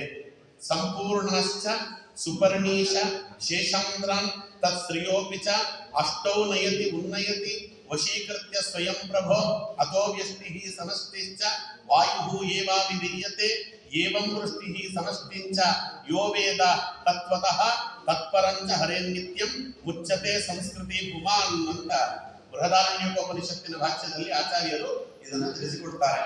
ಇತರ ದೇವತೆಗಳಿಗಿಂತ ಹೆಚ್ಚು ಪೂರ್ಣರಾದವರು ಯಾರು? ಗರುಡದೇವರು, ರುದ್ರದೇವರು, ಶೇಷದೇವರು, ಇಂದ್ರದೇವರು, 4 ಜನ. ಅವರ ಹೆಂಡತಿಯರು ಸುಪರ್ಣಿ, ಪಾರ್ವತಿ, ವಾರುಣಿ, ಶಚಿ. ಈ 8 ದೇವತೆಗಳನ್ನು ತಮ್ಮ ವಶದಲ್ಲಿ ಯಾವಾಗಲೂ ಇಟ್ಟುಕೊಂಡು ಅವರನ್ನ ಪ್ರೇರಿಸಿ ಅವರಿಗೆ ಉನ್ನತಿಯನ್ನು ಕೊಡ್ತಾರಂತೆ. ಅದಕ್ಕೆ ವಾಯುದೇವರಿಗೆ ಸಮಷ್ಟಿ ಅಂತ ಹೆಸರು ಅಂತ ಇಲ್ಲಿ ಹೇಳ್ತಾರೆ. ವಾಯುದೇವರಿಗೆ ಸಮಷ್ಟಿ ಅಂತ ಅದಕ್ಕೆ ಹೆಸರು. ಅದಕ್ಕೆ ಮತ್ತಿನ್ನೊಂದು ರುದ್ರಾಂತಾನಂ ಸಕಲಂ ತತ್ವದೇವತಾನಾಂ ಜೀವಾನಂಚ ಪ್ರತಿದೇಹಂ ಪರಿಹಿ ನೇತೃತ್ವ ಸಮಷ್ಟಿ. ನಮ್ಮ ದೇಹದಲ್ಲಿ ಪ್ರತಿ ದೇಹದಲ್ಲಿ ಪಂಚಭೂತಗಳು, ಮನಸ್ಸು, ಬುದ್ಧಿ, ಅಹಂಕಾರ, ಈ 8 ತತ್ವಗಳ ಅಭಿಮಾನಿ ದೇವತೆಗಳನ್ನ ಸದಾಕಾಲ ಪ್ರೇರಿಸ್ತಾರಾದ್ರಿಂದ ಅವರಿಗೆ ವ್ಯಷ್ಟಿ ಅಂತ ಹೆಸರು. ಸಮಷ್ಟಿ ವ್ಯಷ್ಟಿ. ಅದಕ್ಕೆ ಇಲ್ಲಿ ಕರ್ಣನಾಭಿಮಾನಿಗಳು ಕಿಂಕರರು ಲೋಕ ಹೊರೆಯು ನಿನ್ನೊಳಗಿಪ್ಪ ಸರ್ವಕಾಲ ಪರಿಸರನೆ ಈ ಭಾಗ್ಯ ದೊರೆತನಕ್ಕೆ ಸರಿಯುಂಟೆ ಗುರುವರನೆ ನೀ ದಯಾಕರನೆಂದು ನಿನ್ನಯಿಸುವೆ ಅಪಮೃತ್ಯು ಪರಿಹರಿಸು ಅನಿಲ ದೇವ. ಜ್ಞಾನಾಯುರೂಪಕನು ನೀನಬಹುದು ವಾಣಿ ಪಂಚಾನನಾದ್ಯಮರರಿಗೆ ಪ್ರಾಣದೇವ ದೀನವತ್ಸಲನೆಂದು ನಾನಿನ್ನ ಮೊರೆ ಹೊಕ್ಕೆ ದಾನವಾರಣ್ಯ ಕೃಷಾನು ಸರ್ವದಾಯನ ಅಪಮೃತ್ಯು ಪರಿಹರಿಸು ಅನಿಲ ದೇವ. ಅದಕ್ಕೆ ಸಮಷ್ಟಿ ವ್ಯಷ್ಟಿ ಎನ್ನುವ ರೂಪ. ಸಮಷ್ಟಿ ಎನ್ನುವ ರೂಪದಲ್ಲಿ ರುದ್ರದೇವರು ಮತ್ತೆ ಪಾರ್ವತಿ, ಗರುಡದೇವರು ಸುಪರ್ಣಿ, ಶೇಷದೇವರು ವಾರುಣಿ, ಇಂದ್ರದೇವರು ಶಚಿದೇವಿ. 8 ದೇವತೆಗಳನ್ನ ವಶದಲ್ಲಿಟ್ಟುಕೊಂಡು ಅವರನ್ನು ಪ್ರೇರಿಸಿ ಅವರಿಗೆ ಉನ್ನತಿಯನ್ನು ಕೊಡುತ್ತಾರೆ. ನಮ್ಮ ದೇಹದಲ್ಲಿ ಪಂಚಭೂತಗಳು, ಮನಸ್ಸು, ಬುದ್ಧಿ, ಅಹಂಕಾರ, ಈ 8 ತಾವು ಪ್ರೇರೇಪಿಸುತ್ತಾರೆ ತಮ್ಮ ವಶದಲ್ಲಿ ಇಟ್ಟುಕೊಳ್ಳುವುದರಿಂದ ವಾಯುದೇವರಿಗೆ ಸಮಷ್ಟಿ ಮತ್ತೆ ವ್ಯಷ್ಟಿ ಅಂತ ಕರೀತಾರೆ ಅಂತ ಬೇಕಾದಷ್ಟಿವೆ. ಎಷ್ಟು ಸಾಧ್ಯವಾಗ್ತದೋ ಒಂದು ಗಂಟೆಯಲ್ಲಿ. ಏಕೆಂದ್ರೆ ಮೂಲ ರೂಪದ ಚಿಂತನೆ ಬಹಳ ಕಷ್ಟ, ಯಾರು ಮಾಡುವುದಿಲ್ಲ. ಯಾಕೆಂದ್ರೆ ಅದು ಸ್ವಲ್ಪ ಕಠಿಣವಾಗಿರ್ತದೆ ಅಂತ. ಅವತಾರ ರೂಪ ನೋಡುವುದು ಬಹಳ ಸುಲಭ. ಹನುಮಂತನ ಅವತಾರದಲ್ಲಿ ಏನಾಯಿತು, ಭೀಮಸೇನ ಅವತಾರದಲ್ಲಿ ಏನಾಯಿತು, ಮಧ್ವಾವತಾರದಲ್ಲಿ ಏನಾಯಿತು ಅನ್ನೋದು ಅರ್ಥ ಮಾಡಿಕೊಳ್ಳುವುದು ಕಷ್ಟವ ಆಗಲ್ಲ. ಸ್ವಲ್ಪ ಸುಲಭ ಆಗ್ತದೆ ಅದು ಇತಿಹಾಸ. ಆದ್ರೆ ಮೂಲ ರೂಪದ ಚಿಂತನೆ ತಿಳಿದಿರಬೇಕು. ಯಾರು ವಾಯುದೇವರ ಮೂಲ ರೂಪದ ಚಿಂತನೆಯನ್ನು ಸರಿಯಾಗಿ ಮಾಡ್ತಾರೆ ಭಗವಂತ ಅವರಿಗೆ ಯಾವುದಾದರೂ ಜನ್ಮದಲ್ಲಿ ಮೋಕ್ಷವನ್ನು ಕಟ್ಟಿಟ್ಟು ಕೊಟ್ಟು ಬಿಡ್ತಾರಂತೆ. ಮೂಲ ರೂಪದ ಚಿಂತನೆ ಎನ್ನುವುದು ಅದು ಬಹಳವಾಗಿ ಕಠಿಣ ಮಾಡಿದ್ದೇ ಅದಕ್ಕೋಸ್ಕರವಾಗಿ. ಯಾರು ಮೂಲ ರೂಪದ ಚಿಂತನೆಯನ್ನು ಮಾಡುತ್ತಾರೆ ಅವರಿಗೆ ಭಗವಂತ ಅವತ್ತಿನಿಂದಲೇ ಅವರನ್ನು ಮೋಕ್ಷದ ಹಾದಿಗೆ ತರುತ್ತಾನೆ ಅಂತ ಹೇಳ್ತಾರೆ. ಹಾಗಾಗಿಯೇ ನಮ್ಮಲ್ಲಿ ವಾಯುದೇವರು ಮೂಲ ರೂಪದ ಚಿಂತನೆಗೆ ಹೆಚ್ಚು ಒತ್ತು ಕೊಟ್ಟಿದ್ದಾರೆ. ಅದು ಎಲ್ಲ ಕಡೆಯೂ ಇದೆ. ಉಪನಿಷತ್ತುಗಳಲ್ಲಿ, ವೇದಗಳಲ್ಲಿ ಎಲ್ಲೆಲ್ಲಿ ಸಾಧ್ಯವಾಗ್ತದೆ. ಪುರಾಣಗಳಲ್ಲಿ ಇಲ್ಲ. ಪುರಾಣಗಳಲ್ಲಿ ಬೇಕಂತಲೇ ಕಣ್ವ ಋಷಿಗಳ ಶಾಪ ಅಂತ ನೆಪ ಮಾಡಿಕೊಂಡು ಪುರಾಣಗಳಲ್ಲಿ ಮತ್ತೆ ಮಹಾಭಾರತದ ಗ್ರಂಥಗಳಲ್ಲಿ ಅದನ್ನ ಗುಪ್ತವಾಗಿಟ್ಟಿದ್ದಾರೆ. ಅದನ್ನ ವೇದ ಮತ್ತು ಉಪನಿಷತ್ತಿನಲ್ಲಿ ವ್ಯಕ್ತ ಮಾಡಿದ್ದಾರೆ. ಅದು ಯಾವುದು ವ್ಯಕ್ತ ಮಾಡಿದ್ದಾರೋ ಅದನ್ನು ಎಷ್ಟು ಸಾಧ್ಯವಾಗ್ತದೋ ಹಾಗೆ ಅದನ್ನ ಮೇರು ಪರ್ವತದಲ್ಲಿ ಒಂದೊಂದೇ ವಜ್ರಗಳನ್ನು ಹುಡುಕಿಕೊಂಡು ಬಂದಂತೆ ಅವೆಲ್ಲವನ್ನು ಎಷ್ಟು ಸಾಧ್ಯವಾಗುತ್ತೋ ನನ್ನ ಕೈಯನ್ನ ಒತ್ತಟ್ಟಿಗೆ ತಂದು ನಿಮ್ಮಂತವರ ಮುಂದೆ ಅದನ್ನು ಇಡುವ ಪ್ರಯತ್ನ ಮಾಡಿದ್ದೇನೆ. ಇವತ್ತಿನಿಂದ ಮತ್ತು ನವರಾತ್ರಿ ಉತ್ಸವ, ನವರತ್ನಗಳ ಉತ್ಸವ. ಹಾಗಾಗಿ 9 ರತ್ನಗಳು, ಮೂಲ ವಾಯುದೇವರ 9 ಪ್ರಮುಖವಾಗಿರ್ತಕ್ಕಂತಹ ಗುಣಗಳು ರತ್ನದ ರೂಪದಲ್ಲಿ ನಾವು ನೀವಿಬ್ಬರು ಸೇರಿ ಅದನ್ನ ಸೂತ್ರನಾಮಕರಾದ ವಾಯುದೇವರಲ್ಲೇ ಕೂಡಿಸಿ ಅದನ್ನ ಮೂಲ ರೂಪವಾಗಿರ್ತಕ್ಕಂತಹ ಭಾರತೀಯ ಪುರುಷಗುಣಾಂತರದ ಮೂಲ ಸೀತಾಪತಿ ರಾಮದೇವರು, ತದ ಭಿನ್ನ ನಮ್ಮ ರುಕ್ಮಿಣೀಪತಿಯಾಗಿರ್ತಕ್ಕಂಥ ಕೃಷ್ಣ, ತದ ಭಿನ್ನ ಅಶ್ವಿನೀಪತಿಯಾಗಿರ್ತಕ್ಕಂಥ ಹೈಗ್ರೀವದೇವರು, ತದ ಭಿನ್ನ ವೇದವ್ಯಾಸ ದೇವರ ಪಾದಾರಕ್ಕೆ ಅರ್ಪಿಸಿಕೊಳ್ಳೋಣ. ಕೃಷ್ಣಾರ್ಪಣಮಸ್ತು. ಈ ಒಂದು ಅಪೂರ್ವವಾದ ಅವಕಾಶವನ್ನ ನನಗೆ ಕೊಟ್ಟಿದ್ದಕ್ಕೆ ಈ ಮಠದ ಎಲ್ಲ ಪದಾಧಿಕಾರಿಗಳು ಕೂಡ ಮಗದೊಮ್ಮೆ ವಂದನೆಯನ್ನು ಸಲ್ಲಿಸ್ತಾ ವಾಯುದೇವರು ನಮ್ಮೆಲ್ಲರಿಗೂ ಅನುಗ್ರಹ ಮಾಡಲಿ. ಈ 9 ದಿನಗಳ ಸೇವೆ 9 ವಿಧವಾದ ಭಕ್ತಿಯನ್ನ ನಮ್ಮ ಯೋಗ್ಯತಾನುಸಾರವಾಗಿ ನಮ್ಮ ಹೃದಯದಲ್ಲಿ ಉಲ್ಬಣವಾಗುವುದಕ್ಕೆ ಕಾರಣೀಭೂತವಾಗಿದೆ ಅಂತ ಹೇಳ್ತಾ ಇವತ್ತಿನ ಉಪನ್ಯಾಸಕ್ಕೆ ಸರ್ವೇಂದ್ರ ಪ್ರೇರಿಕೆಯನ್ನ ಶ್ರೀ ಪ್ರಾಣಪತಿ ನೇರಿತಃ ಯದವೋಚನಂತೇನ ಪ್ರಿಯತಾಂ ಕಮಲಾಲಯ ಶ್ರೀ ಕೃಷ್ಣ